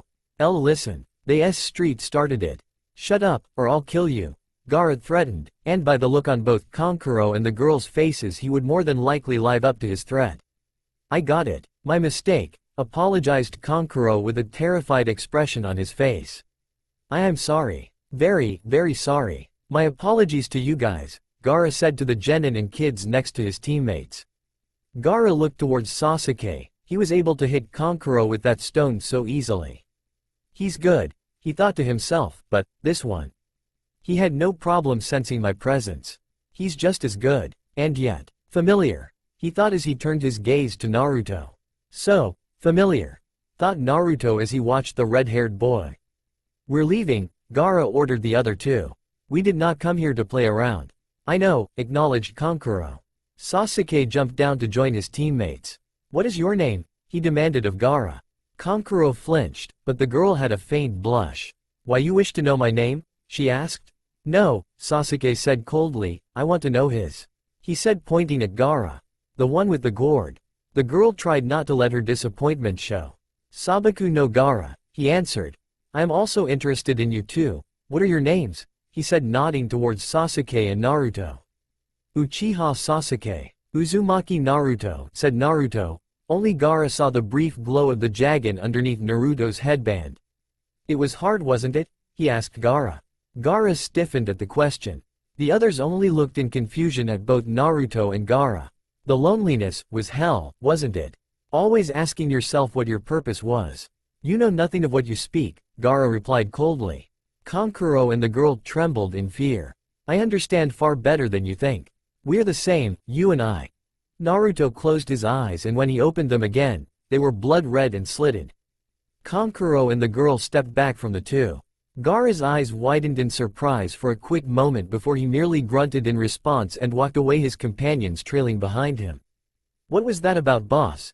asked Konohamaru, who was proud of his boss showing up the Uchiha prodigy. "You were so cool." Unlike other times, Naruto didn't say anything for a long while, his eyes never leaving the retreating backs of the Suna nen, though they had since returned to their normal sapphire color. He then turned to Sasuke and Sakura with a frown on his face. "That boy. He's like me. We have to let Kakashi-sensei know about this when we see him tomorrow." Sakura and Sasuke nodded in understanding. Konohamaru just looked at Naruto with a confused expression on his face. His friends were equally puzzled. "What do you mean by that, boss?" Naruto simply squatted down to face Konohamaru. "I'll tell you, but now is not the time, alright? When I think you're ready, I'll tell you, all three of you," he said, pointing to Moegi and Udon as well. Konohamaru was about to protest, but Naruto quickly cut him off. "I promise, Konohamaru. I vow on my dream to be Hokage in our friendship. I will tell you eventually, just not right now." Konohamaru's smile threatened to cover his entire face. Not only had Naruto acknowledged him as Konohamaru instead of honorable grandson, but he truly considered Konohamaru to be a true friend, and perhaps a true rival as well. "Sure thing, Naruto-ni-san." Naruto couldn't keep the fox-like smile from showing on his face. "The pairings are still very much undecided at this point, though I did give all you Naruto x Sakura fans a nice little moment. With Naruto's increased perceptiveness with the eye, he can actually see a bit more clearly how much Sakura actually cares for Sasuke, so he's decided to back off. He knows how he feels about her and he's willing to give that up for her happiness." Sakura, on the other hand, while annoyed at Naruto's constant attention, has become accustomed to it and actually misses it because on some level she liked it. Even if you don't return a person's feelings, it's still nice that at least someone cares about you like that. It's uncertain exactly how she feels about him because her views about him have changed dramatically, and she hasn't actually stopped to think about it. However, it's safe to say he is one of her closest friends at this point. I always believed that while Sasuke did see Naruto as his best friend and rival, he also felt himself superior to Naruto because he had a Kekkei Genkai and Naruto did not. When Naruto started catching up and actually surpassed him in both, Sasuke got jealous, especially since Kakashi would not let him use the curse seal even though it gave him a power boost. That was his reasoning that Konoha was holding him back. Because Naruto has a Kekkei Genkai and is the son of the Yondaime Hokage, Sasuke will feel that Naruto is more worthy of being a rival. He will still feel Naruto is inferior because he was the dead last, and he himself was Rookie of the Year. But he will recognize the fact that because of Kyuubi, many instructors tried to hold back and stunt Naruto's development, with the exception of Amino Iruka. Kakashi will still be Kakashi. While in canon he may have neglected Sakura and Naruto in favor of training Sasuke, he wasn't a bad sensei, he just tended to live a lot in the past. As seen already, he has taken both Sasuke and Naruto under his wing because of old debts he feels he has to pay to both Obito and Arashi. However, at Naruto's insistence, Kakashi will be a bit more fair and make sure that Sakura won't be neglected in favor of either her male teammates. Keep in mind that there were several weeks in between the beginning and the end of the chapter, so I had to show some progression with Naruto's Kekkei Genkai. I hope it wasn't too much too soon for some of you. I'll admit not much training was actually shown, far less than what I wanted originally. there were quite a few secrets revealed. The members of Team 7 had shown up one by one, 2.5 hours after the arranged meeting time.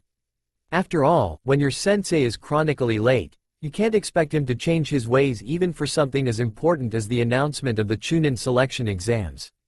Both Naruto and Sasuke were ready for the exams, and were eagerly anticipating them. Sakura, on the other hand, was not. She had doubts of her own abilities. She had no illusions that she was the weakest link on their team. Her chakra control was the best, but she had far less chakra and stamina than Sasuke, whose own reserves paled in comparison to Naruto's. Of course, Naruto's chakra pool was so huge, that even with the Jagen, controlling his massive power was still rather difficult, putting Sasuke and Naruto on an almost equal level if she was completely honest with herself. Of course, Sasuke knew and could perform more jutsus, but Naruto's were more unique and definitely nothing to laugh at, as she learned in Wave Country. Sasuke's superior skills were offset by Naruto's overwhelming power. "Yo," greeted Kakashi. "You're late," yelled Sakura. "Well, you see, I got lost on the road of life," he said. "Liar," she shouted. "You know Sakura-chan, it's not like we've been waiting long. We just got here not too long ago ourselves," smirked Naruto. Sakura punched him on the back of the head. "Baka," she whispered to Naruto harshly. "Anyways, I have great news for you all," he said lazily. "You're entering us into the Chunin exams that takes place in 2 days?" asked Sasuke, though it was almost more of a statement. "Well, yes, how did you guess? We ran into a bit of trouble yesterday with the Suna team. They have someone like me on their team. His name is Gaara," Naruto informed Kakashi. Kakashi frowned. "I had heard rumors, but I'd never have suspected the Kekkei's own son to be one. This may complicate things later." "Gaara is the Kekkei's son?" asked Sakura. "Yes, in fact, his teammates are his older brother and sister," Kakashi informed them. "It would be best to avoid him as much as possible during the exams, though that will be impossible once the third part of the exam starts." "Why is that, Kakashi-sensei?" asked Sakura. "Sorry, but I'm afraid I can't tell you that," said Kakashi. "Can't, or won't?" asked Naruto. "Either way, would it matter?" Sasuke asked Naruto. "We're not going to find out until we get that far." Naruto nodded his head. "Remember, it's each individual's choice whether or not to participate. I don't want to see any of you there unless you're absolutely ready," Kakashi warned them as he handed them their registration forms. "Don't worry about it, Kakashi-sensei, just leave everything to us," said Naruto. "Naruto Baka," Sakura shouted, hitting him on the head. "This is serious. People have died in these exams. But Sakura-chan, we're all a lot stronger now. Especially you, you're at least twice as powerful as you were when we first left for Wave Country. We've all grown a lot since then, but especially you," Naruto said sincerely. Sakura blushed with a bit of praise, only she quickly became dismayed because it was Naruto, not Sasuke-kun, that complimented her and tried to raise her spirits. Kakashi smiled at the small by-play. Sasuke looked a bit annoyed and somewhat relieved that his most avid fangirl was finally moving on. "Thanks, Naruto," she said gratefully. "Well, I must be off, you have the rest of the day free," said Kakashi as he used Shunshin to teleport away in a swirl of leaves. "One of these days, I am going to learn how to do that," said Naruto under his breath. Sasuke nodded in agreement. "Hey, Sasuke-kun, would you like to do something tonight?" asked Sakura. "No," he coldly answered, slightly annoyed at her. Sakura frowned for a bit before deciding to turn to Naruto. "Hey Naruto," he was already gone. "Even Naruto is leaving me behind now." She looked down at the ground and sulked as she left the training ground. Naruto watched her go with sad eyes. "You know, it looked like she was finally going to ask you out, Naruto," said Kakashi from behind the genin. "You've been waiting for that opportunity for so long, are you just going to let her walk away?" "I do have some pride, Kakashi-sensei," Naruto sighed. "I am a lot of things, loud, annoying, and idiot. But I will not be Sasuke's replacement." "Fair enough, though I think you might be underestimating her though," said Kakashi. Naruto simply shrugged his shoulders in reply before setting out to find something to do for the rest of the afternoon. It wasn't long until Naruto found the Konohamaru core, or rather, they found him. "Naruto Ni-chan, are you going to play ninja with us today?" asked Udon. "Yeah, you didn't play ninja with us the last time you said you would," accused Konohamaru. Well, I would have if you hadn't gone and pissed off Sakura-chan like that. Naruto defended himself. Then you had to go and pick a fight with that Suna bully. I was only trying to get her to go out with you, exclaimed Konohamaru, now on the defensive. I appreciate it, I really do, but Sakura-chan just doesn't feel that way about me, said Naruto. It wasn't lost on Moegi that he hadn't mentioned his own feelings for his teammate, and she decided to help out her own crush and call Naruto out on it. What about you, Ni-chan? Don't you like her? Naruto sighed. These kids would be the death of him one day, he was sure of it. Listen guys, I know what you're trying to do, but this is just something I had to deal with on my own. You still didn't answer the question, boss, pointed out Konohamaru. And I don't plan on it either, argued Naruto. The Konohamaru corps all nodded in unison as they looked at each other. Do it, Moegi. Puppy dog eyes no jutsu. She shouted and gave Naruto that menacing stare that he knew he'd give in to. Before he could answer though, Moegi was spirited away by an enemy shinobi. Ni-chan, shouted Moegi. Konohamaru-kun, boss, you gotta save her, shouted Konohamaru. Right, just leave everything to me, said Naruto confidently as he took off after the other shinobi. After a short chase, Naruto confronted the enemy shinobi who had Moegi tied to a tree. Drop out of the Chunin exams or I'll kill the girl, said the ninja.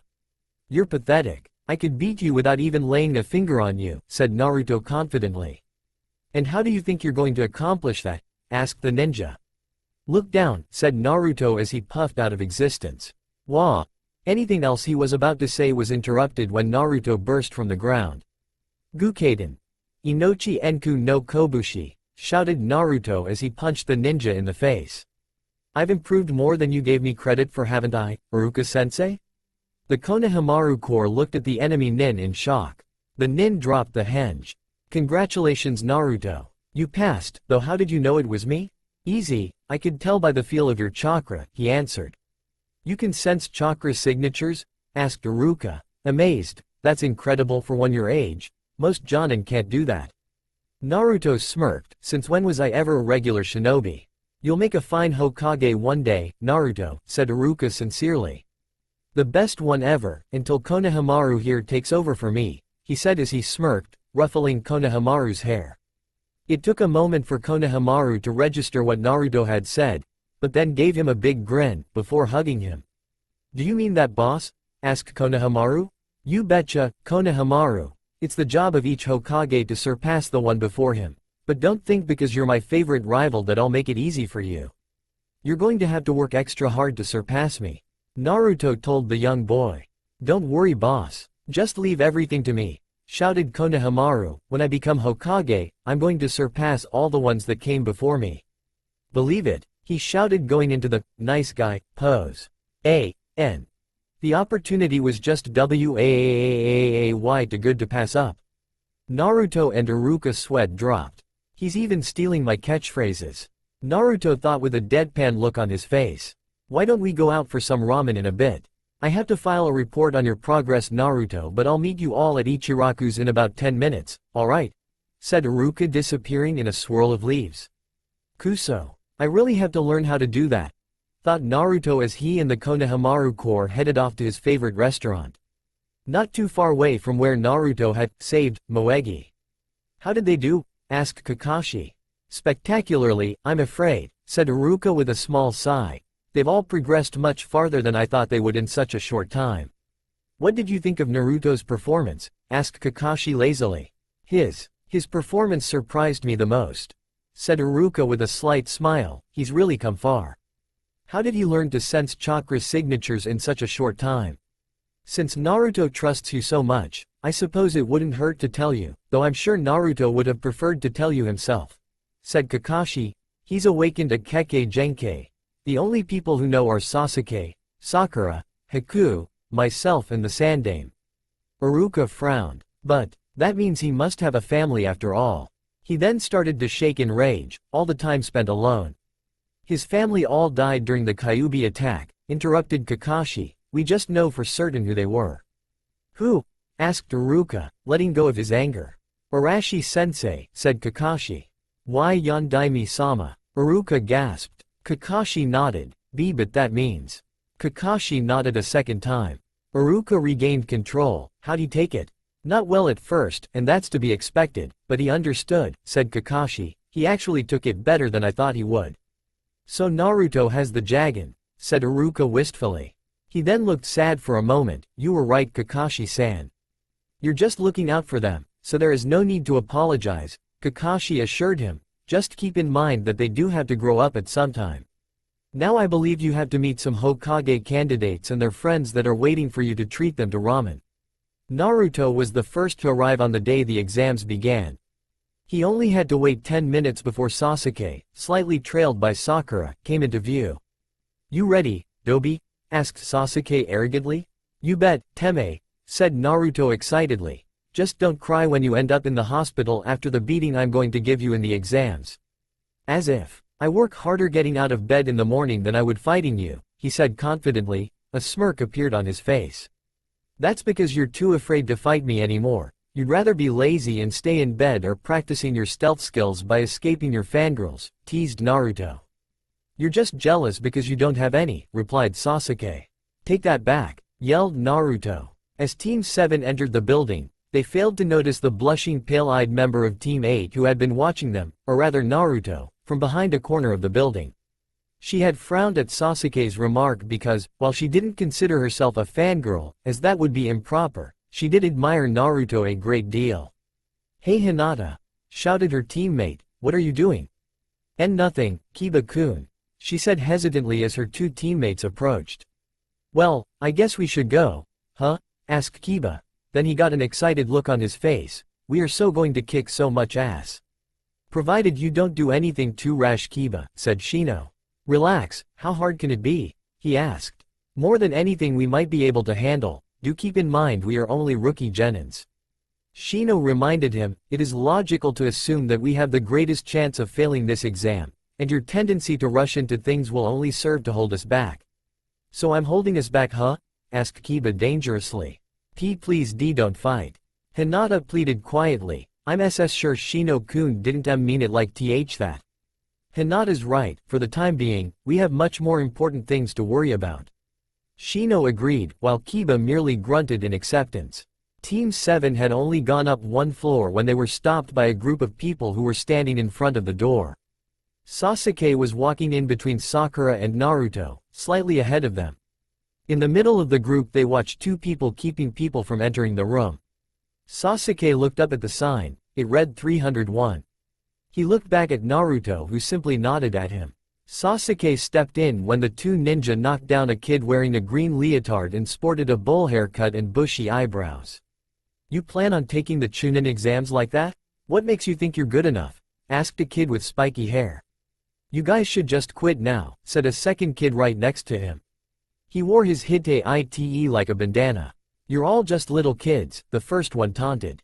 Please let us through, pleaded a girl with her hair in a double bun hairstyle. She was quickly knocked down by the two boys.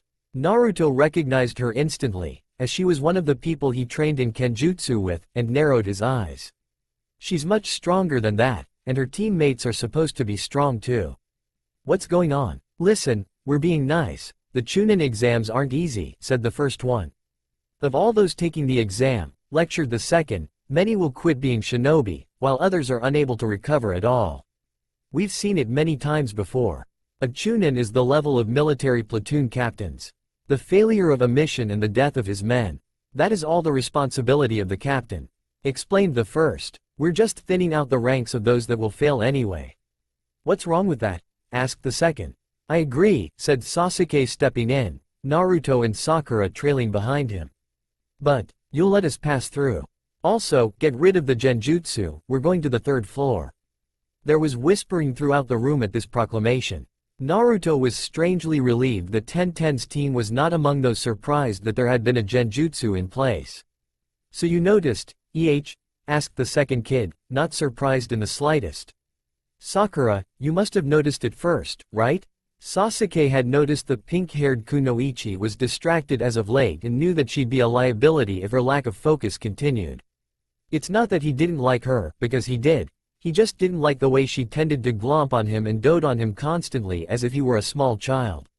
Your analytical skills and genjutsu identification abilities are the most advanced on our team. Thank you, Sasuke-kun, she said gratefully. Of course I already noticed. This is only the second floor, even Naruto noticed it. I'm not that bad at genjutsu, Naruto declared. In truth, even with the Jagen, he was still not very good at genjutsu, but his skills, in recent weeks, had skyrocketed and he knew it wouldn't be too long before he was at Sasuke's level at identifying and seeing through them without the Sharingan. He could dispel some weaker ones, but his chakra control was far too lacking to even preform the simplest of genjutsu. The only one he could really do consistently was the Hange no Jutsu, transformation technique. And that was only because of the constant training and use of his patented Kenjutsu, the Oiroke no Jutsu, technique. Not bad, replied the first, but all you really did was see through it. As he said this he began to move to attack Sasuke. Noticing his movements, both Sasuke and Naruto tensed. Before anyone knew what happened the green-clad boy had come in between Sasuke and the spiky-haired kid. Fast, thought a wide-eyed Sakura. It's like he's completely changed from the person who was getting knocked down just moments ago. As Sasuke and his impromptu opponent relaxed, Sasuke couldn't help but admire the green-clad genin's skill. Catching that kick, that's some amazing chakra in his arms. Naruto was even more surprised than either of his teammates, because in the brief moment he used the Jagen, he had caught everything in detail. He didn't even use chakra. Even Sasuke can't move like that. In fact, he hardly felt any chakra coming from the boy, even less than a weak academy student. There was just barely enough for the kid to be alive. What happened to the plan? Asked a pale-eyed boy next to Tenten, whom Naruto surmised to be her other teammate.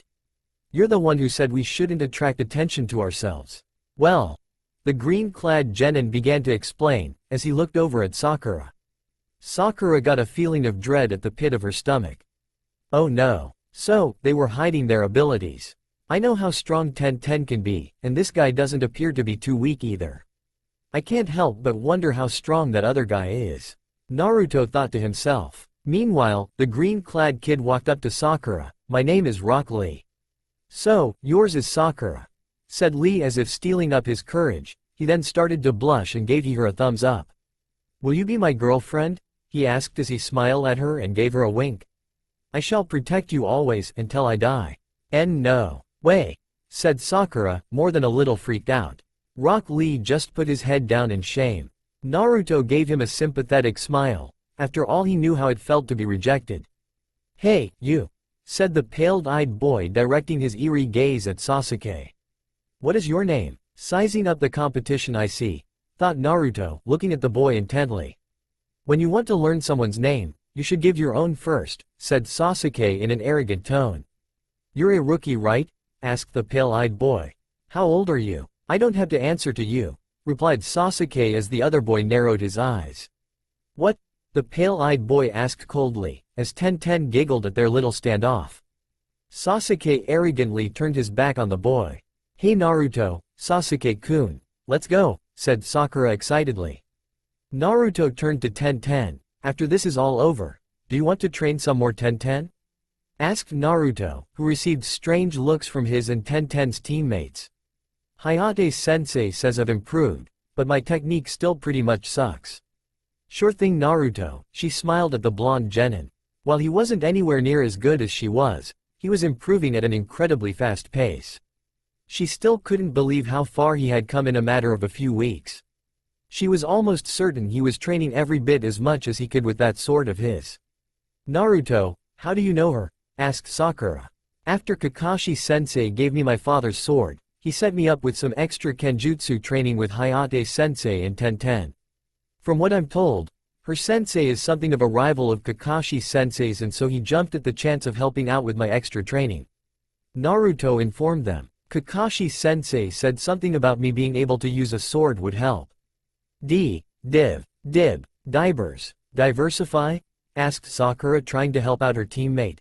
Yeah, that, Naruto said smiling. Anyways, he said it would make us better as a team, with Sasuke's numerous ninjutsu and your skills with dealing with genjutsu. He said my being able to do kenjutsu would make us harder to defeat. As they headed down the hall, Sasuke couldn't help but think about all the skilled genin he had already met. All these skilled opponents. Things look like they're going to be interesting. It wasn't long until they heard someone behind them. You, with the dark eyes, hold on. The trio turned to see the genin in the green leotard behind them on a platform above them. Naruto raised an eyebrow, Sakura cringed, and Sasuke remained impassive. What, would you fight me, right here, right now? Lee said with a determined look on his face. A fight? Here and now? Asked Sasuke. Yes, Lee replied as he jumped over the banister and landed about a dozen feet from them. My name is Rock Lee. When you want to learn a person's name you give your own first, right? Uchiha Sasuke. So you know? Asked Sasuke, now intrigued. I want to fight you, said Lee, taking a defensive stance. I want to test just how far my techniques will go against a prodigy of a genius ninja clan. Lee then turned to Sakura, who cringed in fear and was beginning to freak out. Plus, he said as he blushed, Sakura-san, love. Ew. That was Sakura's limit as she began to freak out, those eyebrows. Just, ew, you are an angel, Lee said to her, oblivious to her obvious distaste. Just, no, ew, stay away, she shouted at the bushy-eyebrowed boy.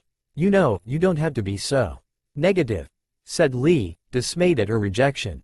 Sasuke scoffed at Lee, challenging me, knowing the Uchiha name.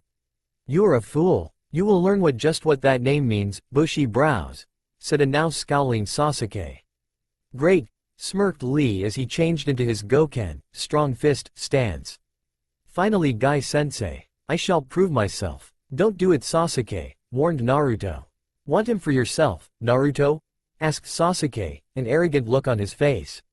He wouldn't have challenged you if he didn't think you would win, Sasuke. Names and bloodlines will only get you so far, said Naruto. Rock Lee smiled at this. Shut up, Naruto, scolded Sakura. Sasuke-kun is one of the best genins there is. Not to mention with the Sharingan he's practically unstoppable. Suit yourself, but I know what I saw, he said, turning to them so Lee would not see the distinctive glow of the Jagen underneath his black headband. Then I'll just have to prove you wrong now, won't I, Naruto, said Sasuke. Though he had not voiced it, that had been a cheap jibe against Naruto's own bloodline limit. Sasuke was insinuating that the Jagen was somehow inferior to the Sharingan. Naruto's only thought at why the eye was not calling for Sasuke's blood was either because it did not catch the veiled insult, which he doubted, or he was content with the fact that Sasuke was about to be beaten to a pulp because of his arrogant overconfidence. Ready? Asked Sasuke, turning his attention back to Rock Lee. Naruto watched the fight in interest, the Jagen open underneath the headband. With Lee's attention fully on Sasuke, he figured it would be safe enough to use to learn that he could. Sasuke charged Lee, who was waiting patiently.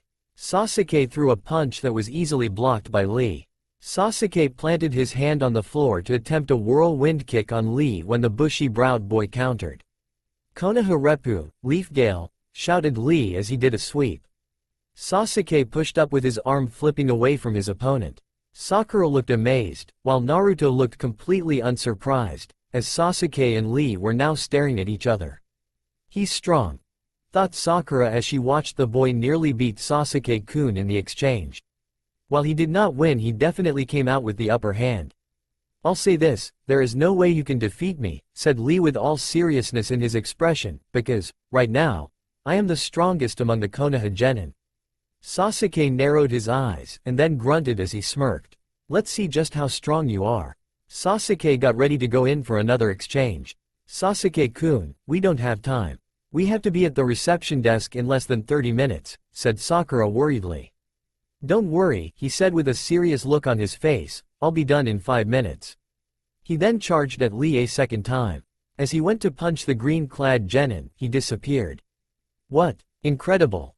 And without the use of chakra, thought Naruto with an excited look in his eyes.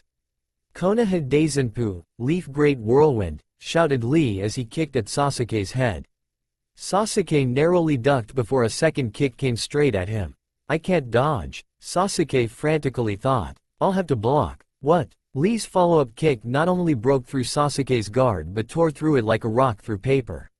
Sasuke-kun, shouted Sakura as Sasuke was sent flying and landed straight on his back. He blocked that attack, she thought as she watched Sasuke struggle to stand. What the hell is going on? Sasuke said as he picked himself off the ground. He went right through my guard. Was that a ninjutsu or a genjutsu? Fine, it's time for me to get serious, said Sasuke, both eyes blazing with his two-tomo Sharingan. The Sharingan, said Sakura amazed. All the training on the way back from Wave was paying off as Sasuke could now call up the Sharingan at will, almost on instinct. Sasuke-kun is incredible. Sasuke-kun can't lose to this guy, said Sakura excitedly. Just watch, Lee's about to prove why you can't rely on a name and bloodlines, said Naruto. Before Sasuke could charge a third time, Lee kicked him in the chin, sending Sasuke flying up into the air. But the Sharingan, stuttered Sakura.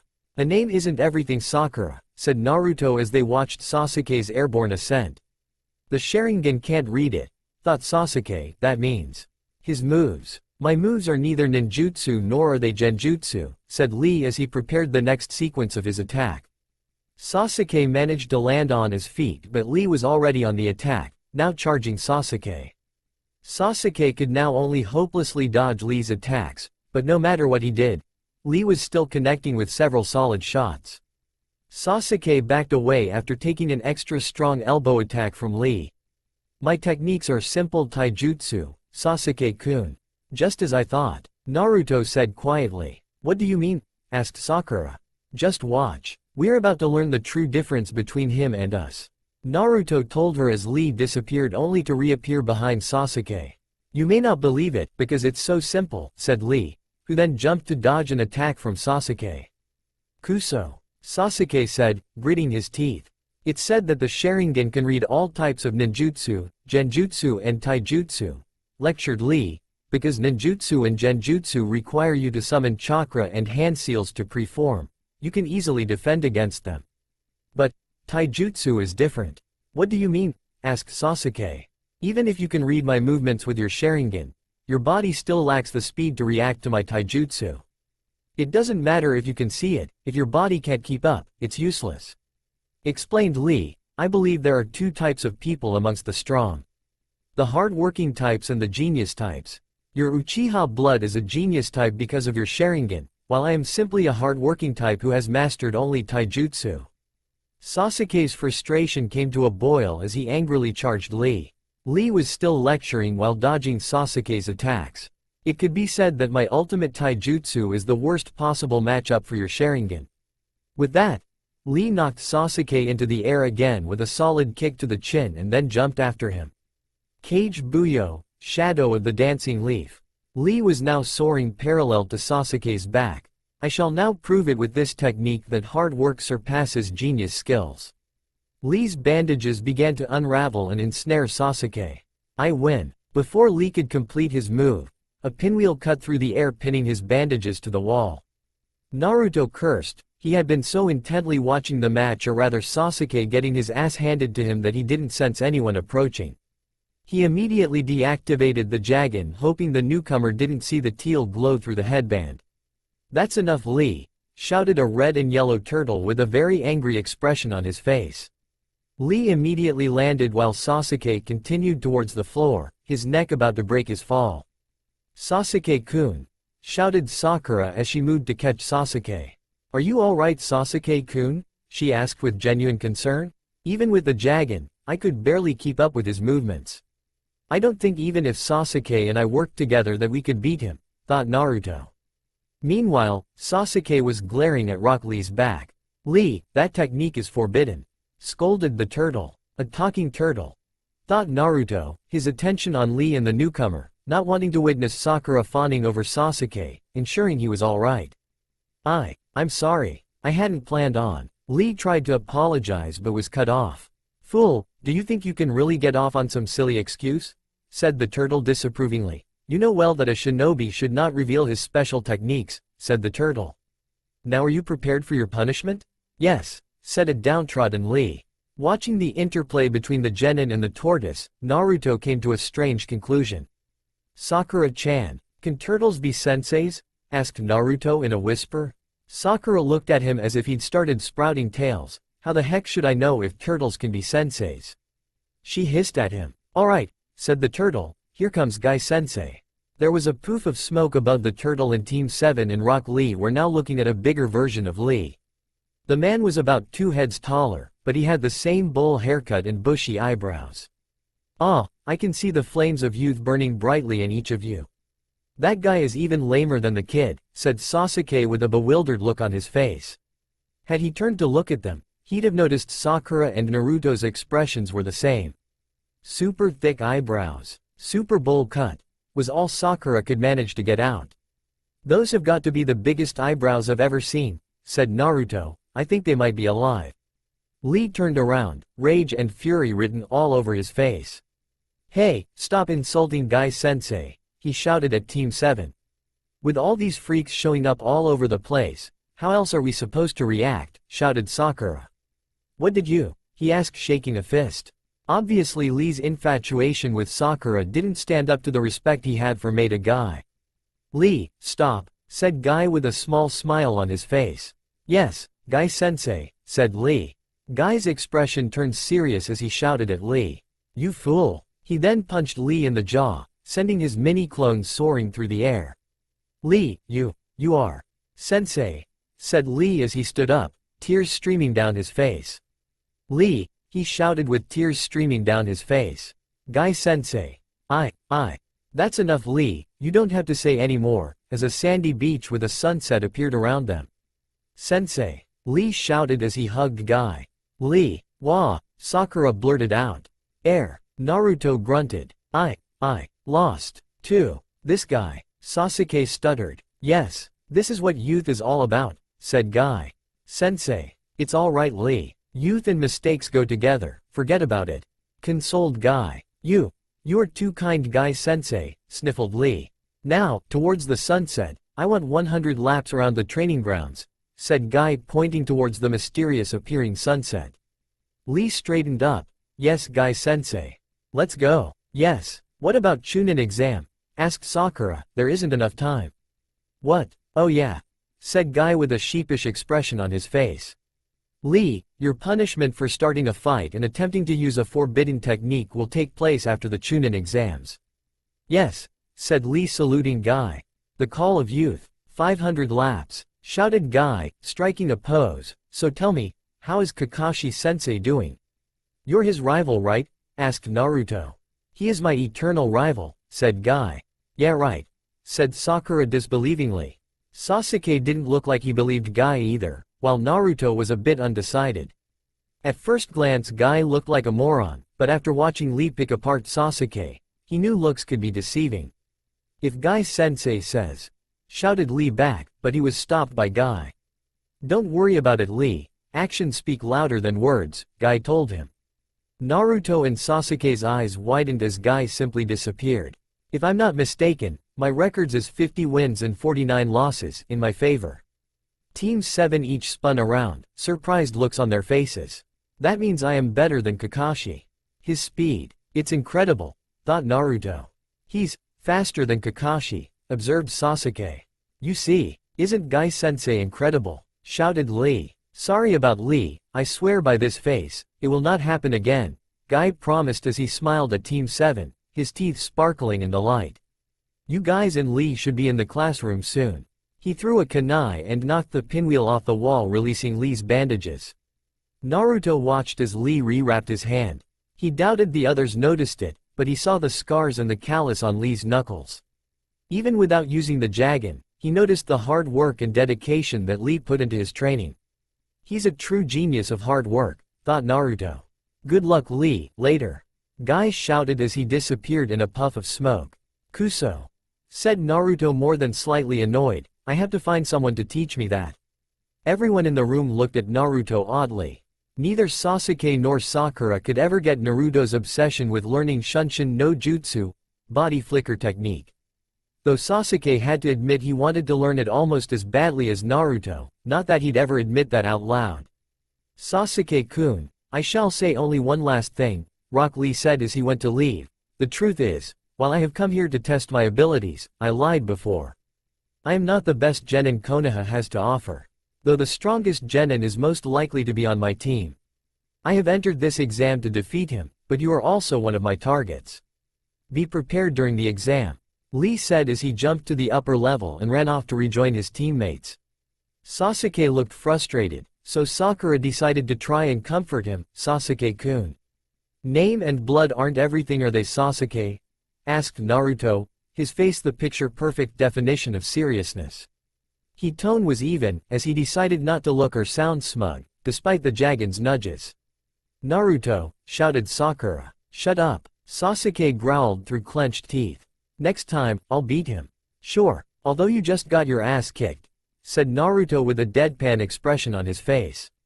Naruto, you. Sakura began to berate the blonde-haired Triclops. Ignoring Sakura, Naruto looked at Sasuke. Did you see it? His hand? Judging by their looks of astonishment and confusion, neither had. Bushy brows must have been training hard. Day in and out, more so than any of us. That's all I meant. Sakura looked at Sasuke, her eyes filled with concern as his fist tightened. The Chunin exams. They are becoming more interesting, Sasuke said with a determined smile. Sakura smiled as well, and Naruto was now wearing a small smirk. Shall we get going? The three teammates walked down the halls, towards their destinies, not knowing the path of darkness that awaited them in the very near future. It didn't take Team 7 long to reach the real room 301. When they arrived, however, they were greeted by none other than their sensei, Hatake Kakashi. "Ah, I'm glad to see you made it as well, Sakura," he said lazily, reading his little orange book, Icha Icha Paradise Volume 3. "You can now officially register for the Chunin exams," Kakashi informed them. At the looks of confusion, he continued, "This exam can only be taken by teams of 3. But you said it was up to us whether or not we wanted to take it or not," said Sakura. "Yes, I did," Kakashi answered. You lied?" asked Sakura uncertainly. "Not exactly," Sasuke answered her. "It was your choice whether you wanted to take the exam or not. But he didn't want either me or Naruto forcing you to take the exam." "Exactly," said Kakashi, who added after seeing Naruto's betrayed look, "even if you two wouldn't force her into taking the exam, she would have felt as if she was holding you back, and thus would have felt obligated to take the exam to keep from doing so." All of them accepted this explanation. "So, if only Naruto and Sasuke came, then what would have happened?" asked Sakura. "I would have prohibited them from taking the exams and not allowed them entry into the next room," said Kakashi. "But, each of you came here of your own free will. Well done, I am proud to have each of you on my team." He smiled, though you could only tell due to the curve of his only visible eye, and moved to allow them entry. "All right," yelled Naruto, "let's go." Kakashi watched them as they entered the room as the door shut. "Wow," Naruto said breathlessly, while Sasuke merely glared. Sakura looked astonished at the sight that greeted them. There's so many. Is everyone here taking the exam?" Her nervousness only intensified as she glanced around the room. Could they all be strong? She was broken out of her thoughts by something worse than the killing intent concentrated on her team, or at least in her opinion it was. "Sasuke-kun, you're late," shouted someone as they glomped onto Sasuke's back. "I've been eagerly waiting for you since I heard that I would be able to see you for the first time in such a very long time." It was none other than Yamanaka Ino, Sasuke's other #1 fangirl and Sakura's own eternal rival. Sakura went from nervous to enraged faster than Naruto could eat a week's supply of Ichiraku's ramen for free. "Get away from Sasuke-kun, Ino pig," yelled Sakura. Naruto just sighed while Ino shifted to Sasuke's arm. "Oh, it's you, Sakura, still as wide-foreheaded and ugly as usual, I see," the bubbly blonde girl said to her rival. "What did you say?" demanded Sakura. Ino's response was to simply stick her tongue out at Sakura. "You guys are taking this troublesome exam too?" asked another voice, this time a boy with a pineapple-shaped haircut who was standing next to a big-boned boy who was eating chips. "They are Nara Shikamaru and Akamichi Choji respectively." "It looks like we're all here," said a fourth person. Inazuka Kiba. He had a dog sitting on the top of his head by the name of Akamaru. They went everywhere and did everything together. Naruto remembered when he, Kiba and Akamaru, Shikamaru, and Choji all used to cut school together. Hello. Naruto-kun," whispered the girl of the third group. When Naruto looked over, she quickly looked away and blushed. Naruto was puzzled by her reaction, but he put it out of mind. She had always been like that and he didn't know why. Despite attempts to get her to open up, she would stutter at him when they spoke and she'd never look directly at him. Yes, for all the perceptiveness the Jagen possesses, Naruto is still as oblivious as ever to certain things. Moving on, The third member was as silent and stoic as ever. He was probably the tallest person of all of them. Naruto couldn't remember much about him, other than the fact that the boy had always been silent. His name, Aburame Shino. You guys are here as well. Troublesome, complained Nara Shikamaru. So all 9 rookies are going to take the exam this year, observed Kiba. How far do you think we'll go, Sasuke? You seem awfully confident, Kiba, said Sasuke. We've trained like hell, we won't lose to you, stated Kiba. Shut up. Underestimate any of us and you will lose, said Naruto defensively. Sorry, Naruto-kun. Kiba-kun didn't mean it that way, said Hinata, pressing her fingers together, still not looking at Naruto. Hey, you all should quiet down, said a silver-haired Konoha genin. You all are the 9 recently graduated rookies, right? You all need to get it into your heads that this isn't just a simple field trip. And exactly who are you to be telling us anything? Demanded Ino. I am Yakushi Kabuto, he introduced himself. You're the guy who trains Haku at the hospital, said Naruto. Sasuke and Sakura looked surprised, while the others looked confused. Ah, he a friend of yours? Asked Kabuto. He has plenty of talent for medical jutsu, especially without any formal training. We met him on a mission, Naruto explained to the others. Anyways, Kabuto continued from where Naruto interrupted him. Look around. The ones behind you are from AIM and they have short tempers. Everyone here is very tense because it's right before the exam. I'm just warning you so you don't get picked on. Though I suppose it can't be helped with you all being rookies and all. It makes me remember the old me. Kabuto-san, right? Asked Sakura. Yes, answered Kabuto. Is this your second time then? Asked Sakura. No, replied Kabuto, it's my 7th. The exam takes place only twice a year and this is my 4th year. So that means you know quite a lot about the exam, right? She asked. Yes, he answered. So that means you're practically an expert, said Naruto. But he hasn't passed it, Shikamaru added, to which Kabuto looked sheepish. Very true, Kabuto said. Ah, is the Chunin exam that difficult? This is getting even more troublesome. Shikamaru complained. Then perhaps you'd like some information then? Asked Kabuto as he pulled out a small deck of cards. These are ninja info cards. Ninja info cards? Asked Sakura. Put simply, I can burn information onto these cards using only my chakra. As he said this, he kneeled and placed the deck on the floor. With them, I've managed to gather data on this exam for the last 4 years. I have around 200 cards. He flipped over the top card and they noticed it looked blank. It may look blank, but there is plenty of information stored in these cards. He then started twirling the card underneath his fingers. What are you doing? Asked Ino. I've made them so the information can't be viewed without my chakra, like this. He explained as he made a one-handed seal and there was a small puff of smoke where the card had been. When it cleared, the rookies noticed that the card was no longer blank. Kabuto then gave a brief explanation of the purpose and politics of the Chunin exams. So, are there any cards with any detailed personal information on them? Asked Sasuke, intrigued. Well, yes, said Kabuto. Is there anyone that interests you? Yeah, how about Haku and Uchiha Sasuke? Asked Kiba. After all, that Haku guy had be strong if Kabuto spoke highly of him. Naruto said they had met on a mission, meaning Sasuke and Sakura also had to have been there as well. It was the perfect time to get some good information on the only member of Team 7 that was worth Kiba's time. After all, Haruno was a weak Sasuke fangirl and Naruto was the dobi of their class. No matter how far he had come, Kiba would still be far better than him. Sorry, but I don't have any information on Haku. I only have information on prospective Chunin, and Haku was made one about a week after he came to the village, explained Kabuto. Sasuke smirked at Kiba, who looked frustrated at only getting half the information he wanted. While you're at it, do you have any info on Rock Lee, Sabaku no Gaara, and Uzumaki Naruto? Said Sasuke. Even Naruto looked perplexed at this. What gives Teme? We're on the same team? He asked Sasuke.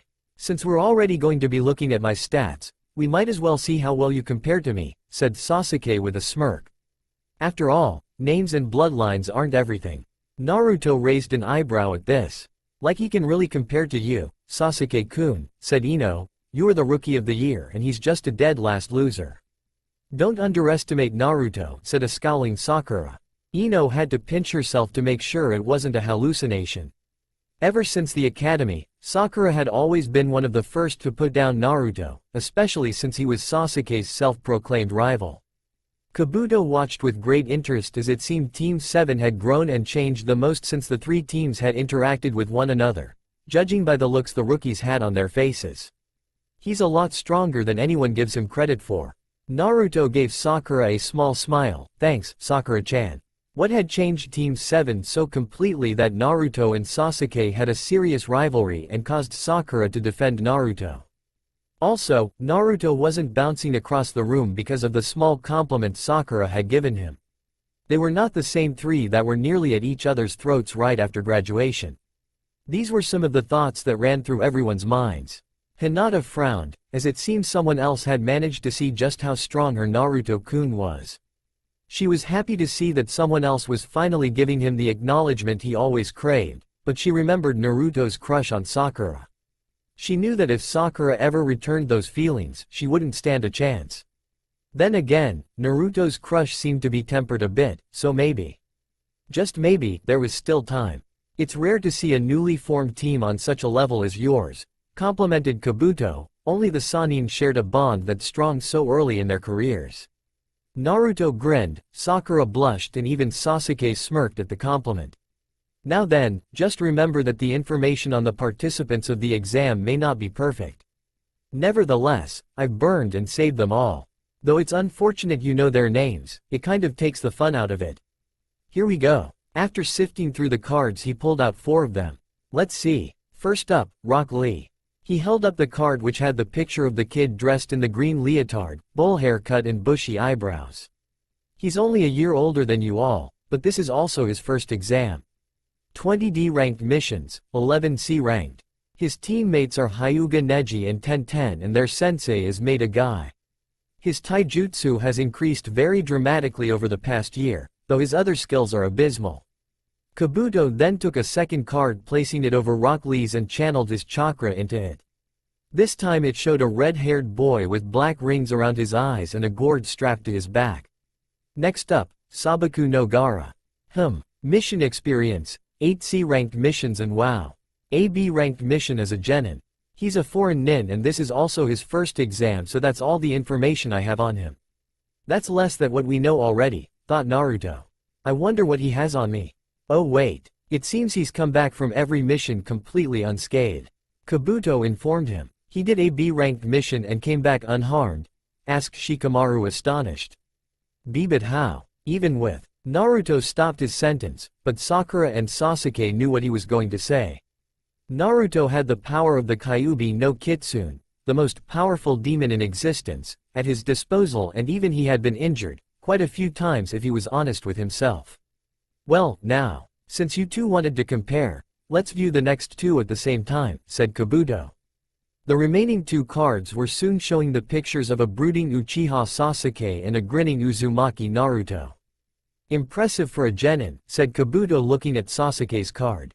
Uchiha Sasuke, prodigy of the Uchiha clan and one of 3 Sharingan users left. Kabuto said. Only Naruto wasn't confused by this information, as Sasuke had told him back in Wave that the man he needed, to kill, was his own brother. Teammates are Haruno Sakura and Uzumaki Naruto, and your sensei is the copycat nin, Hitaki Kakashi. 8D ranked missions and well now. 1A ranked mission. Not even Sabaku no Gara has one of those under his belt. The other genin looked impressed. Your chakra levels are above the average genins and even some chunins, and you can perform a C-ranked Kaiden Jutsu. You're also one of the most skilled rookies ever to come out of the academy. Looking at Naruto's card, his eyes widened. Interesting, he said as he showed the others. 8D ranked missions, 1B rank, and 1A rank. My, you certainly have been busy. Kabuto said, impressed. No known family, says here you entered the academy 3 years early, but failed the final exam 3 times. Couldn't produce a single bunshin, but has mastered the Kage Bunshin no Jutsu, Shadow Clone Technique, a B-ranked kinjutsu reserved only for jonin with high chakra levels. Both teams 8 and 10 were more than a little amazed at the info of Sasuke and Naruto. Sasuke's wasn't very surprising, though knowing your opponent has mid-chunin level chakra and hearing about it were 2 different things entirely. Naruto's, however, was astonishing as he had even more chakra than Sasuke and knew a Jonin-level forbidden jutsu. Added to the fact, he had completed one more mission, a B-ranked one, than his teammates had. With both Sasuke and Naruto having that much power and skill between them, and the camaraderie between the two of them and Sakura made them one of the most formidable teams in the exam. Naruto was relieved to hear that Kabuto had no information on him having the Jagen or his Gukaten jutsus, as he didn't want to reveal them yet. "Hey, Dobi, what's with the extra B-ranked mission?" asked Sasuke. Naruto cringed as he had not told either Sasuke or Sakura about the exact details of his graduation. "Well, you see," Naruto began scratching the back of his head. "I was feeling kind of down about not passing the exam, when Mizuki-sensei offered me to let me take a second exam.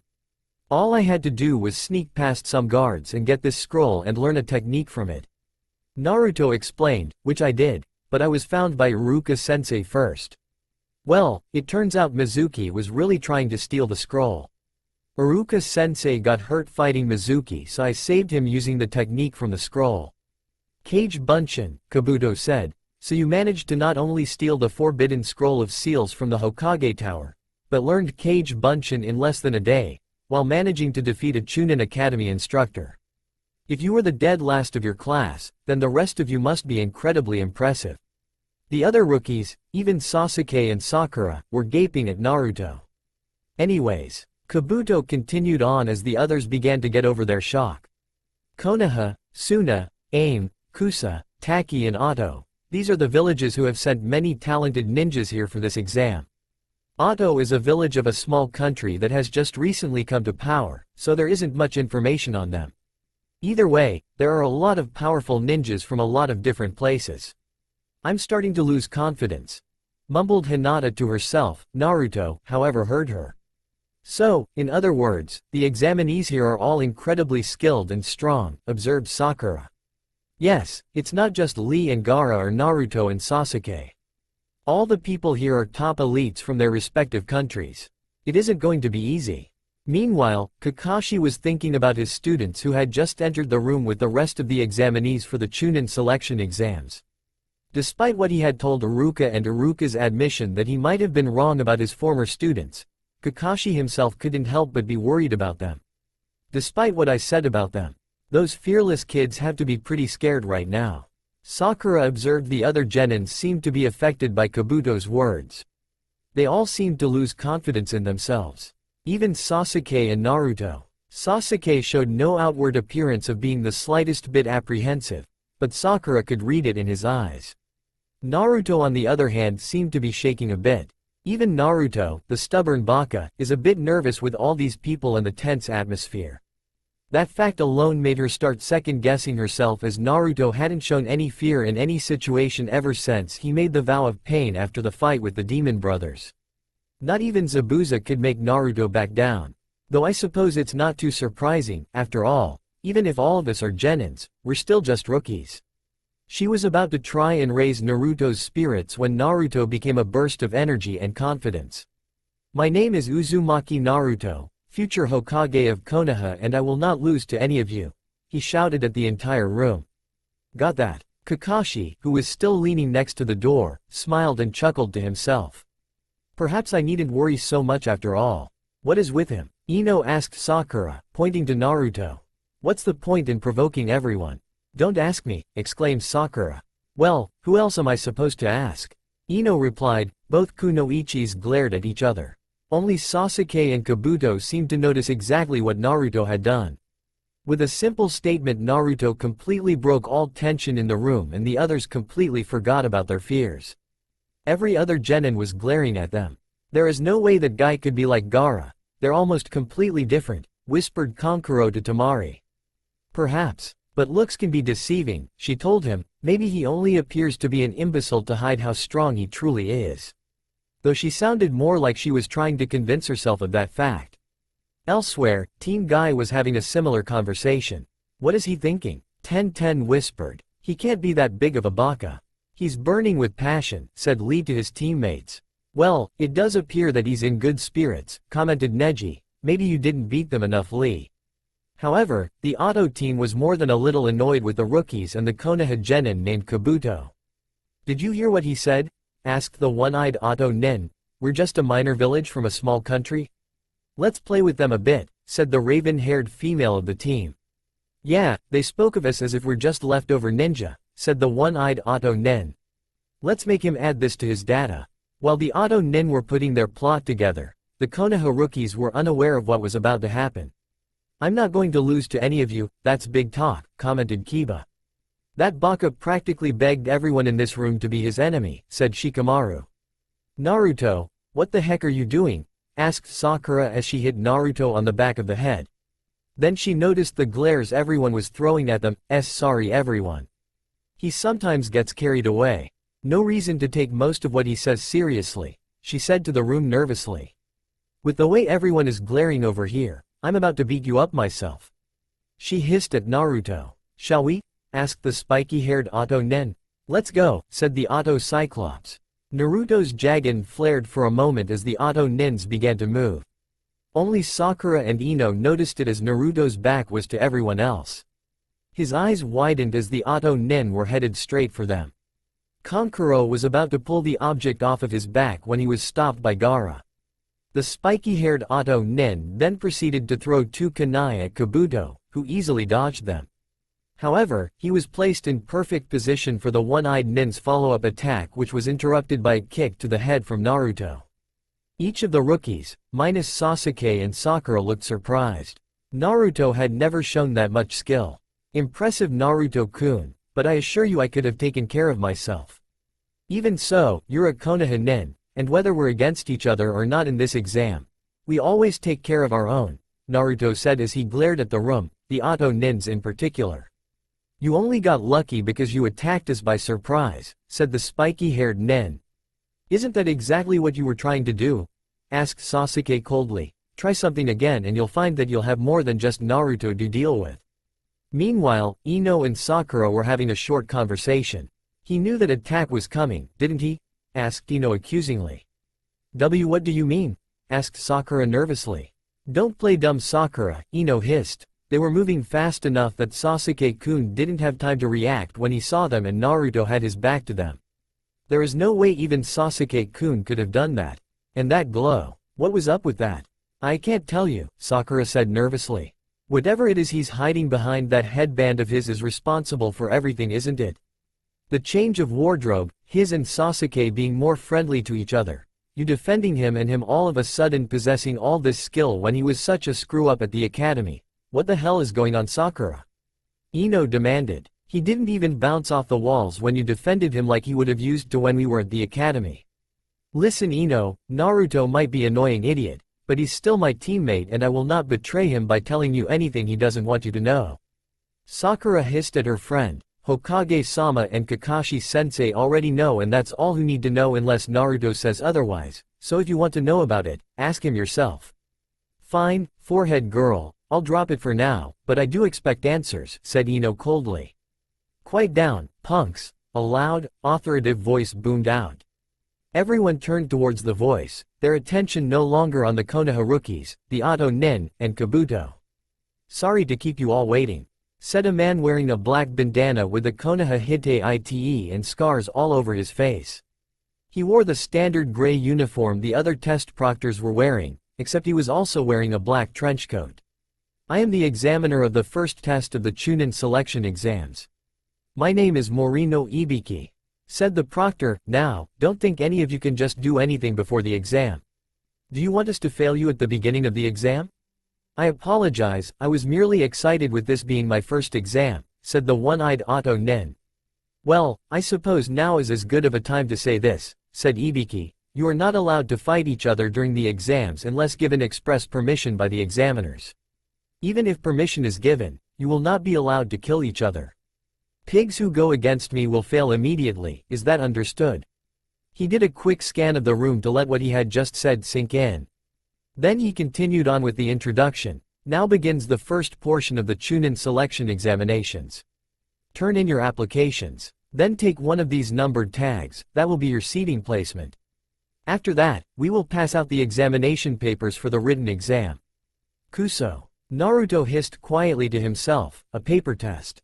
He clenched his fists tightly as one of the proctors held up a stack of papers and smirked. Rows of Chunin hopefuls filled the room. There were test proctors seated at either end of each row, all holding clipboards and awaiting further instruction. As each of them took their seats, Morino Ibiki scanned the room and smirked evilly at them while directing a very subtle amount of killing intent at them. Naruto couldn't help but admire the man and his intimidation tactics. He certainly knew what he was doing. I'm separated from everyone I know, thought Naruto glumly. He was very depressed at the fact that he had to take a written exam, as it had always been a weak point of his at the academy. He was mildly consoled by the fact Sasuke would have his own troubles with the exam, but Sasuke always got some of the highest scores on the written exams at the academy, so he'd probably do fine here too. Sakura, on the other hand, was more than a bit of a know-it-all. While she may not be as powerful as either him or Sasuke Teme, her brains more than made up for it. What am I going to do? Several rows behind Naruto, Sakura was watching her blonde teammate on the verge of freaking out. Poor Naruto. This is the worst possible test for him. I wish I knew a way to help him. Naruto-kun? Asked a small, timid voice. Naruto turned to be faced with no other than Hyuga Hinata. Oh, hey Hinata, said Naruto, thankful for the momentary distraction. Hinata looked away from him when he looked over at her. There was a slight pink tint on her cheeks. What do you need? He asked kindly. I just wanted to say. Good luck, Naruto-kun, she said with a small smile, turning to face him slightly. Let's do our best. Thanks, Hinata, good luck to you too, he said smiling. I didn't even notice her there, he thought while mentally frowning at his inattention. He really needed to work on mastering the Jagen, as its powers seemed to activate at random. Everyone's attention turned to the front of the room where Morino Ibiki was tapping the chalkboard with a medium-length piece of chalk. This first exam has some very important rules, he began. I will not answer any questions, so listen very carefully. Sakura looked at the man questioningly. Rules? And not answering questions? She thought, trying to puzzle everything out. The first rule, everyone is given 10 points at the start of the exam. The exam only has 10 questions, each worth a single point, he informed them as he wrote on the chalkboard. This test will be based on a points deduction system. If you get one problem wrong, you lose 1 point. If you get 3 wrong, your score is reduced to 7. And if I get all of them wrong, I'm down to 0. Naruto thought grimly. He got a sinking feeling in his stomach. This would not go well for him, he was sure. Second rule, the pass-fail decision will be based on the total amount of points accumulated by your team, Ibiki continued. Kuso. Naruto thought to himself. Wait, Sakura yelled. What do you mean your team's total points? Shut up. There is a reason for this, so just shut up and listen. Demanded Ibiki loudly, sending a small spike of killing intent at Sakura, making her flinch back instinctively. Now, let's move on to the next rule. A reason? Sakura asked herself. If an examiner feels that you've done something to cheat or something similar during the test, you will be deducted 2 points for each time you are caught doing so, Ibiki told them with a smirk. In other words, there will be people forced to leave without their tests being graded. So there's a way to lose points without the test even being graded. Sakura thought to herself. Those who attempt to cheat without thinking carefully will only hurt themselves, he said. You are all trying to become Chunins. If you are a ninja, you must act like a first-rate one. Alright, calm down, thought Sakura to herself. Putting Naruto aside, both Sasuke-kun and I should do alright. We'll just have to make up for it if Naruto gets a 0. Also, if anyone on the team gets a 0, your entire team fails, Ibiki said, breaking Sakura out of her thoughts. Sasuke's eyes widened. What did you say? Shouted Sakura. Kuso. Naruto cursed in his head. His hands already clenched tightly into fists. He felt the killing intent radiating off of both Sasuke and Sakura directed at him. Naruto-kun? Asked Hinata quietly, a slight blush across her face, as she noticed his slightly alarmed and frustrated expression on his face. The final question will be given 45 minutes after the exam begins, said Ibiki. You have 1 hour for the exam.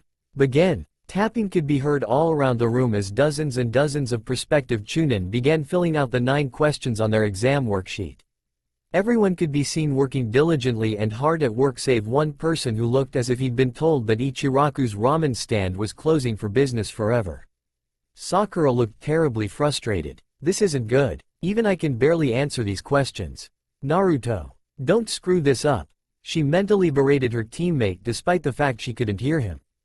Kuso, Naruto better not choke now. We've come too far. Thought a frustrated Sasuke who was having his own troubles trying to answer the questions on his test to no avail. He looked at Naruto and frowned at his teammate's frustrated unmoving form. This is not good. I've gotten through plenty of situations like this before, thought Naruto, furiously trying to think of a plan to finish the test. I just need to keep calm and focus on answering the questions. I just have to really focus on the easy ones. Naruto's hands were on his head. He was on the verge of pulling his hair out. He had taken one look at all of the questions on the paper and realized he couldn't answer even a single one of them. His only option was to cheat, and he knew that his only option was using the Jagen, and though he could still see through his headband with it, prolonged use would incinerate it, and even if he only used it sparingly, and the glow from using the Jagen's powers would still be visible through the black headband. Naruto wasn't ready to give up his secret just yet, as the revelation of the Jagen would lead to questions that only he could answer, and all of those answers led to the Kyuubi no Kitsune. Sasuke wasn't having much luck either. As he read each question he realized more and more that it was possible only Sakura could actually answer the majority of the answers on the test, and perhaps the Hyuga, the Aburame, and the Nara kids. This is a question involving gathering information based on indefinite conditions and physical analysis. Sakura thought to herself. She suddenly looked up at her blonde teammate. There is no way Naruto could answer these questions. In fact, I doubt many people here, other than myself, could actually answer these questions. Alright, next problem, Naruto thought, getting nervous, as he had already skipped over the first 3 questions again. All of these questions are rather difficult, thought Sakura to herself. Naruto wanted to shrink inside of himself, his mind furiously thinking of ways to make a quick escape so neither Sakura nor Sasuke could kill him for failing the test. Sasuke had a thoughtful look on his face. I see, he thought to himself. I don't understand even one of these questions. Bad, bad, very, very bad. Naruto shouted in his head. He was past panicking and well into hysteria, as he had read through the 6th and 7th questions a second and third time, trying to decipher their meaning. What am I going to do? This system almost promotes cheating. Sakura thought to herself. I hope Sasuke-kun and Naruto don't cheat. We should be okay. Naruto isn't as stupid as people make him out to be. She thought with a small smile, wondering how Naruto was doing on his test. Naruto's knuckles were white from the grip he had on his pencil. He was gritting his teeth as he reread the 8th and 9th questions over and over again, hoping the answers would pop out at him.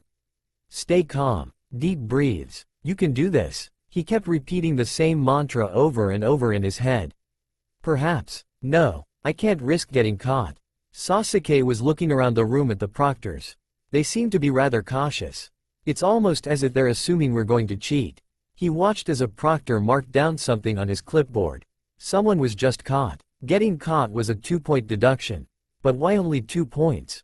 Normally you'd be thrown out for just being suspected of cheating.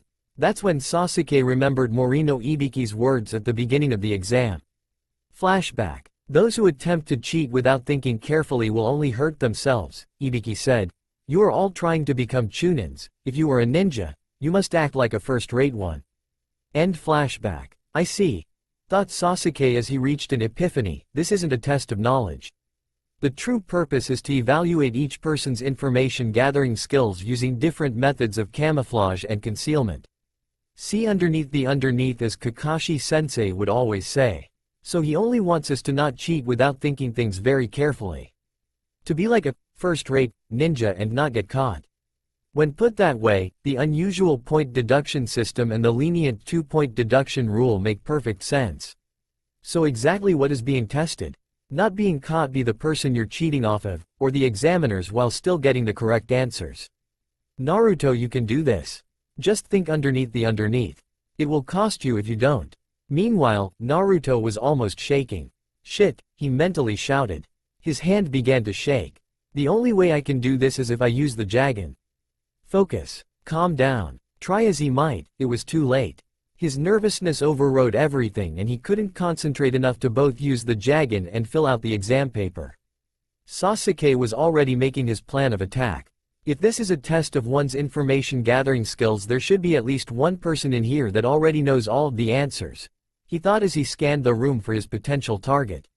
He noticed Sabaku no Gara was doing something odd with his sand, while Kiba seemed to be communicating with his puppy. Seems like that loser actually can understand his mutt, thought Sasuke, who hadn't believed anywhere near half of Kiba's boasting in the academy, as Kiba's list of techniques had been quite small and his animalistic taijutsu was no match for the Uchiha Sekendu, intercepting fist. While Kiba had been towards the top of the class in nearly every practical exercise, minus shuriken and kunai practice, he was nowhere near Sasuke's level. The one-eyed Otto Nen, Sasuke noticed, appeared to be concentrating. When the man didn't open his eye when he started writing, Sasuke figured he was somehow using sound to copy off of his fellow examinees around him. Looking a few seats down from him, he noticed another examinee swatting away a bug. The fly then flew to the Aburame kid, who seemed to be able to communicate with it in a similar manner as the Inuzuka and his puppy. Sasuke remembered they were teammates as well. It would be best to be cautious around them. Even with my Sharingan and Naruto's Jagen, we could have a tough time with them if they managed to catch us off guard. The Hyuga of the team wasn't as skilled as she could be and Kiba was a loudmouth. He was tough, but still a loudmouth. The Aburame, however, was nearly a complete unknown. Sasuke barely noticed the bug user in the academy and only knew a small amount of what the boy's bugs were capable of from what his uncle and brother had told him of the various clans of Konoha. Sasuke was confident he could beat the Aburame boy, but he knew after his fight with Rock Lee, it wouldn't be easy. Further study of the room revealed others' attempts at cheating.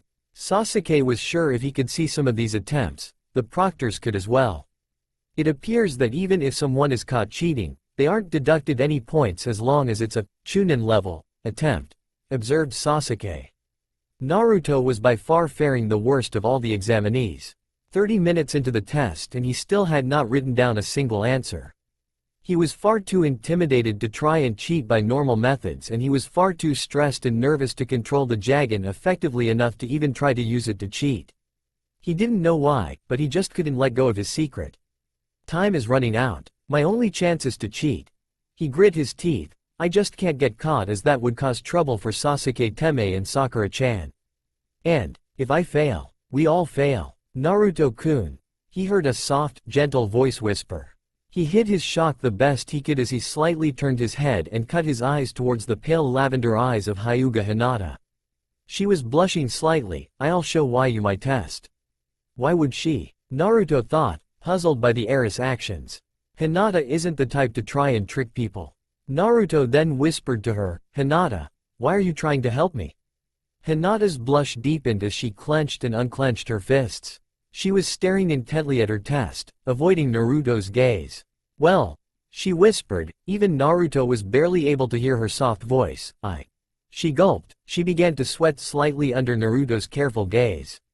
I just don't want. Why you to?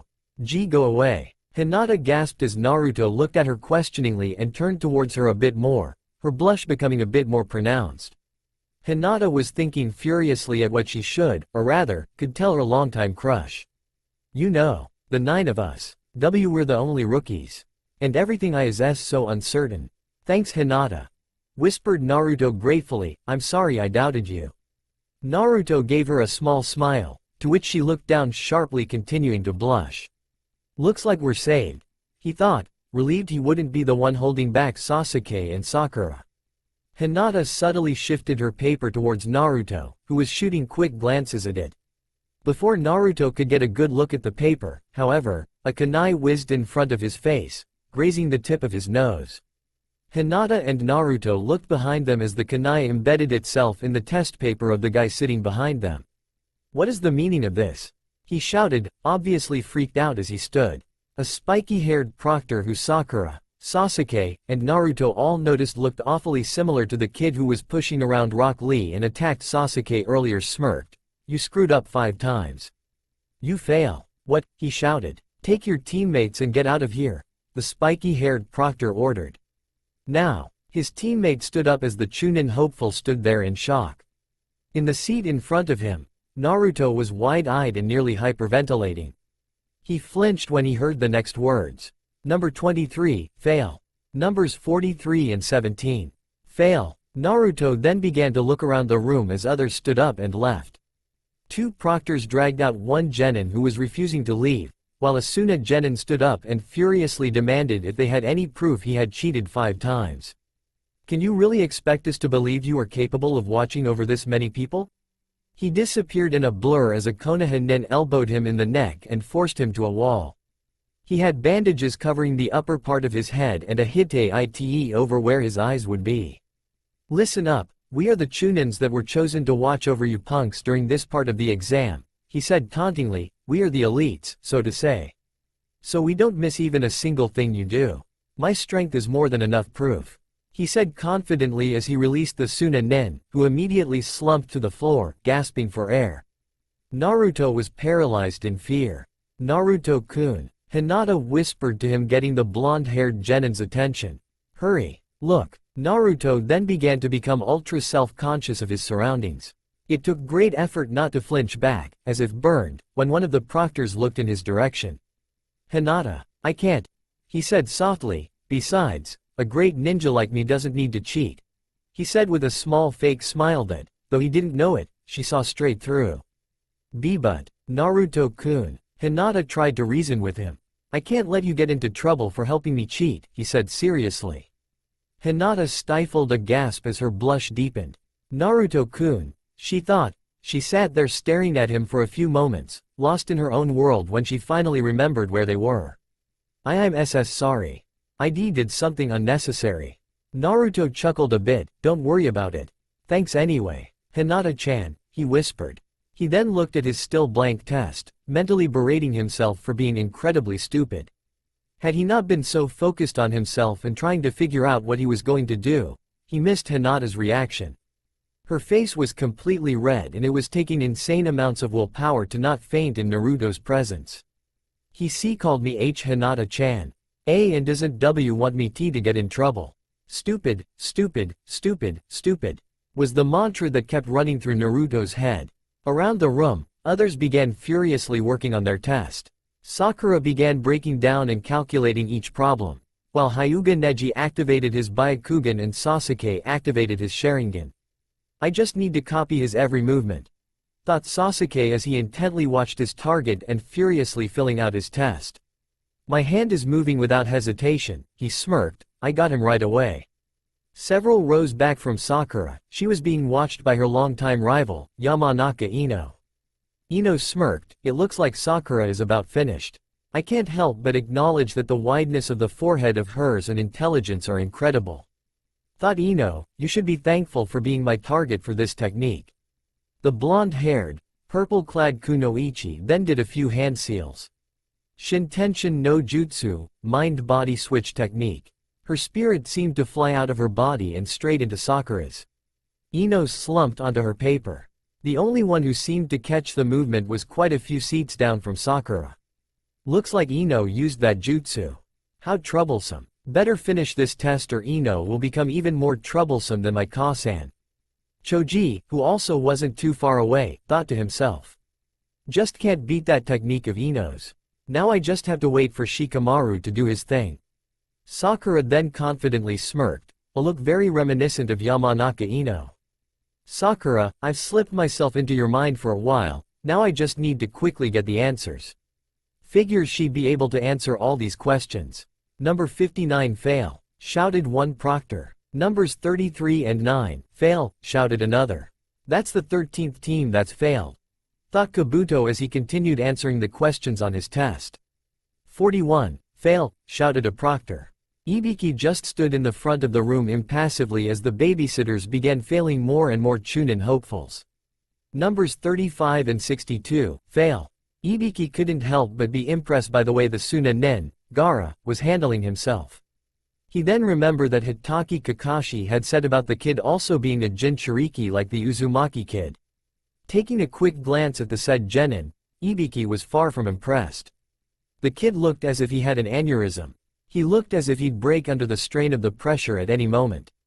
He couldn't help but think Kakashi's unwavering faith in his team was a bit misplaced, but then again the Haruno girl and the Uchiha prodigy seemed to be having little problems with the test. "Excuse me," said a Suna Chunin hopeful. He wore a black jumpsuit with cat ears and a good deal of face paint. "I need to go to the bathroom." A proctor stood and handcuffed Kankuro. "As the rules state, I'll have to accompany you to the bathroom." "I suppose that makes sense," said Kankuro as he was led out of the room. Gaara merely grunted at his older brother's minor disruption. "Kuso. 40 minutes have passed," thought Naruto intensely watching the clock. His test was still blank. 20 minutes left. "I don't have a choice but to bet everything on the answer of the final question." Morino Ibiki smirked at the remaining teams. "Looks like we've dropped all of the incompetent ones. I will now give you the final question." Naruto gripped tightly onto his pencil. "I can do this. All or end nothing." "Took long enough," thought Sasuke. Sakura looked smug, knowing that she could easily answer this as she did the others, finally. Elsewhere, a blonde Suna nin was wondering where her other brother was. "Kankuro, you'd best hurry back. If he gives us the 10th question, you'll be unable to help us out." "Before I do, however, there's one thing I must tell you," said Ibiki in a low voice, the tension mounting as he hit them with small amounts of killing intent. It was affecting them all more than it should as they were completely focused on him. "There is a special added condition to the final question." The door in the back of the room opened and the Suna nin who had gone to the bathroom and the proctor he had left with had returned, just barely in time. "You're lucky," Ibiki said to Kankuro. "Your puppet show didn't have to go to waste." Kankuro inwardly cringed, while Ibiki just smirked. "He knows about Karasu?" he thought to himself. "Well, sit down," Ibiki told the Suna nin. As he passed by his blonde teammate and sister, he dropped a small object next to her test, which she immediately, but subtly, covered with her hand. "I shall now explain. This is a hopeless rule." Ibiki began to explain. Many of the prospective Chunin looked confused. "With our subordinates gone, it sure is quite boring," said one Hitaki Kakashi in a lazy tone. "I'm sure we'll be busy soon enough," said Sarutobi Asuma, Jonin instructor of Team 10, the Ino Shika Cho group. Much to the distaste of the third member of their little get-together, he was smoking a cigarette. He wore a simple Jonin outfit, much like Kakashi's, except without the mask. "Oh, why do you say that?" asked Kakashi with a lazy drawl. "The first examiner for this year's Chunin exam is Morino Ibiki," said Asuma with a small smile on his face. Kakashi's eye widened momentarily with recognition of the name. "So, it appears that the first exam will be a tad bit difficult this year." He wondered how his students were doing at the moment. "So they had to pick that sadist, Sadist?" asked a beautiful woman with ruby-colored eyes and a dress that looked like she was wrapped in bandages. She had a single red sleeve covering her right arm and both hands were wrapped in bandages. She was Yuhi Kuranai, Jonin instructor of Team 8, the reconnaissance team. She had the Hyuga, Inazuka and the Aburame under her tutelage. "Kuranai, you're still a rookie Jonin, so it's understandable you don't know," said Asuma. "Who is he?" asked Kuranai. "A pro," Kakashi answered. "A pro? A pro? A pro of what?" she asked, already dreading the answer. Asuma sucked on the cancer stick, and let out a puff of smoke. "He's a Tokubetsu Jonin, whose specialization is torture and interrogation." "What?" asked a shocked Kuranai. "Although he won't be physically torturing them in the exam, I can guarantee the kids are feeling a large degree of mental stress from his interrogation tactics," Asuma informed her. "He is the ANBU's torture and interrogation squad leader. I can just imagine what they're going through," he said with a small smile. "Don't underestimate those kids. They're a lot stronger than you think," said Kakashi, though he didn't outwardly show it. Not even his one visible eye gave any indication. From the tone of his voice, one could tell he was smirking. "I wouldn't be surprised if it was Naruto that pulled them all through this first test." "The Kyuubi kid?" asked Asuma. Both he and Kuranai flinched at the look Kakashi had given the smoker. "He was the dead last at the academy. Certainly he couldn't have improved so much in so little time?" asked Kuranai. "I'll admit, academically, he's still scraping the bottom of the barrel, however, he always performs best under heavy amounts of pressure and when he's being underestimated. I'm sure Ibiki is giving him both in heavy doses," explained Kakashi. "Naruto's guts, combined with Sasuke's inherent skill, and Sakura's intelligence make them a very formidable team. I have very little doubt my team will make it all the way to the final exam. A hopeless rule? Naruto mentally asked himself. First, you are all going to choose whether or not you wish to take the final question, Ibiki told them. This announcement shocked everyone in the room. Choose whether or not to take the final question? Sasuke asked himself. The blonde Suna Nen gasped. Choose? So what happens if we choose not to take the 10th question?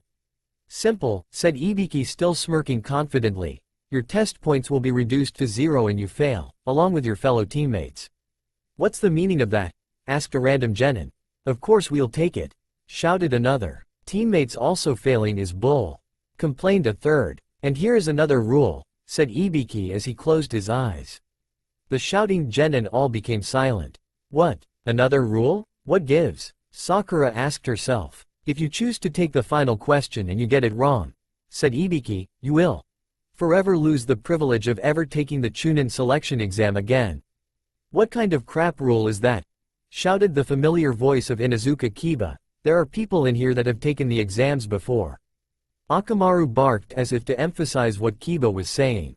Ibiki seemed amused by Kiba's outburst and started chuckling. You're unlucky this year. Because this year is my first year as the exam proctor and I make the rules. That's why I'm giving you all one last chance to back out now. Those who are not confident can choose not to take the question and take the next Chunin exam, or the one after that. Ibiki started laughing. Sakura on the other hand, was quite panicked. So if one person decides not to take it, all three fail. If someone chooses to take the question and answer incorrectly, that person will never rise above genin. Either way, it's not good. Naruto tensed in his seat, while Hinata gave him a worried look. The fear on his face was enough to make her lose confidence in herself, as she knew more than anyone how Naruto never gave up, no matter how much the odds were against him. Let us begin, said Ibiki. Those who will not be taking the 10th question, raise your hands. After we confirm your numbers, you will be free to go. What kind of question is it? If I get it wrong, I'll be stuck as a genin forever. I don't want that, but if I don't take it, Sasuke and Sakura-chan will fail with me and I can't let that happen. Naruto thought to himself. I'm not raising my hand, I'm confident enough that I can get the problem right, Sakura thought to herself. But, Naruto, please, raise your hand, we can help you the next time. Suddenly the tense atmosphere was broken, the tacky nin sitting next to Naruto. He had decided to not take the next question. This set off a whole chain of people who decided not to continue on. One by one, people started to get up. The proctor called out the numbers of their teammates and they left in groups of 3. Naruto began to become more depressed. Naruto, Sakura thought, why aren't you raising your hand? She watched him shaking. She thought back to his reasons for staying in the exam. Flashback. I'm the elite ninja who will receive the title of Hokage one day. Naruto said with enthusiasm. The name is Uzumaki Naruto. Remember it. Flashback. Shut up. I am prepared to go through anything to become Hokage. Naruto yelled in defiance. Flashback. With a certain fire in his eyes he shouted, I'm going to become greater than all of the Hokages. I'm going to make the villagers acknowledge my existence. Flashback. Naruto stared back at the grave a moment longer, before speaking again. All right, I'm going to follow my own nindo. I'm going to run straight down the path where I am not going to regret anything. Flashback. Just like I was to be seen as a hero? Naruto asked bitterly, like anyone really followed that request. Flashback. Tell me, Sakura-chan, how would you like it if the man you looked up to more than anyone else, the one you respected above all others, was responsible for nearly every horrible thing that has ever happened to you? Asked Naruto angrily, that even after all of that, you come to find out he was your own father. Flashback. Naruto's father was also my sensei, Kazama Arashi, the Yondaime Hokage. Kakashi informed them. Flashback. Let me go, I'm gonna kick his ass, yelled Konohamaru. Let me go. I can't let him get away with making fun of the boss. Sasuke raised an eyebrow at the small boy's behavior, while Sakura looked shocked at the sheer amount of protectiveness and devotion he had for Naruto, while Haku merely smiled at the boy. Haku squatted down to Konohamaru's level and smiled. I assure you, Konohamaru-san, we do not wish Naruto-sama any ill will. He's just down from some things he found out today and we wish to cheer him up. Do you know where we can find him? Konohamaru calmed down visibly, enough that Udon and Moegi let go of their leader. He still glared at Sasuke suspiciously. Turning back to Haku, I believe you, but if you hurt Ni-chan I will kick your ass. His glare was mostly directed at Sasuke when he said this. Flashback. Konohamaru was about to protest but Naruto quickly cut him off. I promise, Konohamaru. I vow on my dream to be Hokage in our friendship. I will tell you eventually, just, not right now. Flashback. Worry not Kakashi, he bears no grudge against you, said Sandame. Still, I think it's time to find Naruto and show him that you're still his friends. While you may not be the closest of groups, he has found a measure of acceptance with each of you and he fears losing that more than anything. End flashback. He's always going on about becoming Hokage like an idiot. Always shouting about gaining acceptance from everyone. Wanting to be respected, so he wouldn't be so alone, thought Sakura sadly. Flashback. The solitude. Sasuke interrupted her. What? Sakura asked, genuinely confused. The pain. You can't even compare it to the level where your parents get mad at you, he scolded her. You're annoying. Flashback end. I'm sorry Naruto, I won't let you give up your dream. Not for us. Not for me. Sakura sadly thought, with a determined look on her face. I'll help you achieve your dream. I won't let you throw it away. Sakura hesitantly began to raise her hand when she suddenly saw something she'd thought she'd never ever see. Uzumaki Naruto, hopeful future Hokage of Konoha, was giving up. She watched in shock as Naruto's hand was shakily raised in the air. Naruto. Hinata and Sasuke were both equally shocked. Hinata found her whole world crumbling. Naruto never gave up, he kept on trying long after others would have. He was brave and strong, everything she wasn't. Despite the cruel glares given to him by the villagers, he always pushed on with that fake smile on his face, never once giving up on his dream of becoming Hokage. If he couldn't do it, if he didn't have the confidence, who was she to think she could carry on when Naruto was so much stronger than herself? And Naruto-kun, she thought sadly. Sasuke was certain he was seeing things. As much as he'd hate to admit it, Naruto easily had the potential to become his equal with the use of his Kekkei Genkai. He remembered what Sakura said about the power she felt in Wave Country, the old man, Tazuna even felt it. In terms of raw power, Naruto could easily top everyone in the room. All he had to do was refine his skills and learn to control that power. He felt betrayed. He kept everyone at arm's length. Knowing that in the end all that mattered was your own strength, that family was a weakness that would only serve to hold you back. A luxury, a comfort he could not afford while Itachi was still alive. Without Naruto, how would he be able to gauge his own strength, his own power? Kuso. Sasuke mentally cursed. Just as I thought. Just Kakashi overestimating his team's confidence and abilities, thought Ibiki dismally. Ibiki, he understands human psychology, said Asuma, taking a drag from his cancer stick. The scariest part about him is that he can drive a person into a corner mentally, control his mind, and bully him. He can find a person's weakness and bring it to the surface. Naruto's hand balled up into a fist. Only Ibiki briefly saw the brief flash of the Jagen underneath the headband, as the other proctors were looking for his number and the numbers of his teammates. He involuntarily stepped back, but managed to hold in a surprised gasp. Naruto brought his fist down and slammed it into the desk, making nearly the whole room jump and look at him in surprise. Screw you, I'm not going to run away, he shouted with an angry expression on his face. I'll take this problem. Even if I'm stuck as a genin forever, I'll still become Hokage. I'm not scared, he shouted as he stood up angrily facing down Morino Ibiki. Believe it, Sasuke smirked. He definitely has spirit. You just don't know when to quit, do you Naruto Baka? Sakura thought with a small smile on her face. Ibiki wasn't sure to be proud of the kid or bash him over the head. All of those who were about to leave were no longer even considering it. He's turned the whole room around with that outburst of his. Just like his old man. He forced a scowl on his face. I will ask just once more. This is the choice that will impact your life. If you want to quit now is your chance. He sent another wave of killing intent at the room, still subtle, but greater than the others he had sent out previously. He and Naruto had continued their staring contest. Naruto smirking the entire time. I'm not going to take back my words. That's my Nindo. Ibiki scanned the room. The entire room was generating an aura of complete confidence, all centered around Uzumaki. He looked at the Jinchuriki's teammates. The Haruno girl was smiling, and the Uchiha prodigy was smirking. The Hyuga girl next to the vessel was looking at him with approval and awe. The Nara boy was also smirking in the corner, and Guy's student Rock Lee had an uncharacteristic cocky grin on his face as well. Even the Yamanaka girl was looking at the vessel in interest. The only person who didn't seem affected at all was the impassive Suna Nen, the other Jinchuriki of the group. Even the other proctors looked pleased. Interesting kid, thought Ibiki. He's risen all of their confidence levels. Wiped out all uncertainty. 78 students, 26 teams, far more than expected. Doesn't look like I should wait any longer. Each of the proctors gave their signal. Well then, since you all seem so determined, everyone here passes. He finished with a grin. He watched as each of the examinees registered his words.